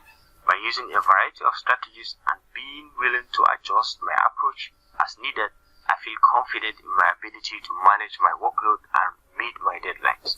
And you can see this is very, very specific and superb and professional and direct, because it has shown me you understand, you even realize the importance of time and prioritization of tasks, and then you specifically employ digital skills, okay, by using Trello and Asana, which are very, very interesting software that you can use to manage your time and assign your tasks and be able to follow up on all your tasks and get them done on time. So, and then you have stated other ways that you manage your time as well. So this is a very generic, comprehensive answer that anyone can give. You can go ahead and learn from it, see how you can customize it to suit your own experience, and you can even cite a specific example where you show the prioritization of tasks and time management schedules and strategies. So ladies and gentlemen, this tutorial is just to show you how to, on your own, subjectively relate and interact with ChatGPT to be able to answer critical and difficult interview questions. I hope you enjoyed this video. Please go ahead and play around with the prompts, give a different kind of prompts, depending on what kind of interview you are going. Try to see how you can relate the text, the questions, and ask it to give you an idea, and then by that you'll be able to see how you can respond, how you can coordinate, how you can customize the responses to fit in your experience. So I hope you enjoyed this video. Thanks for watching, and I will see you in the next one.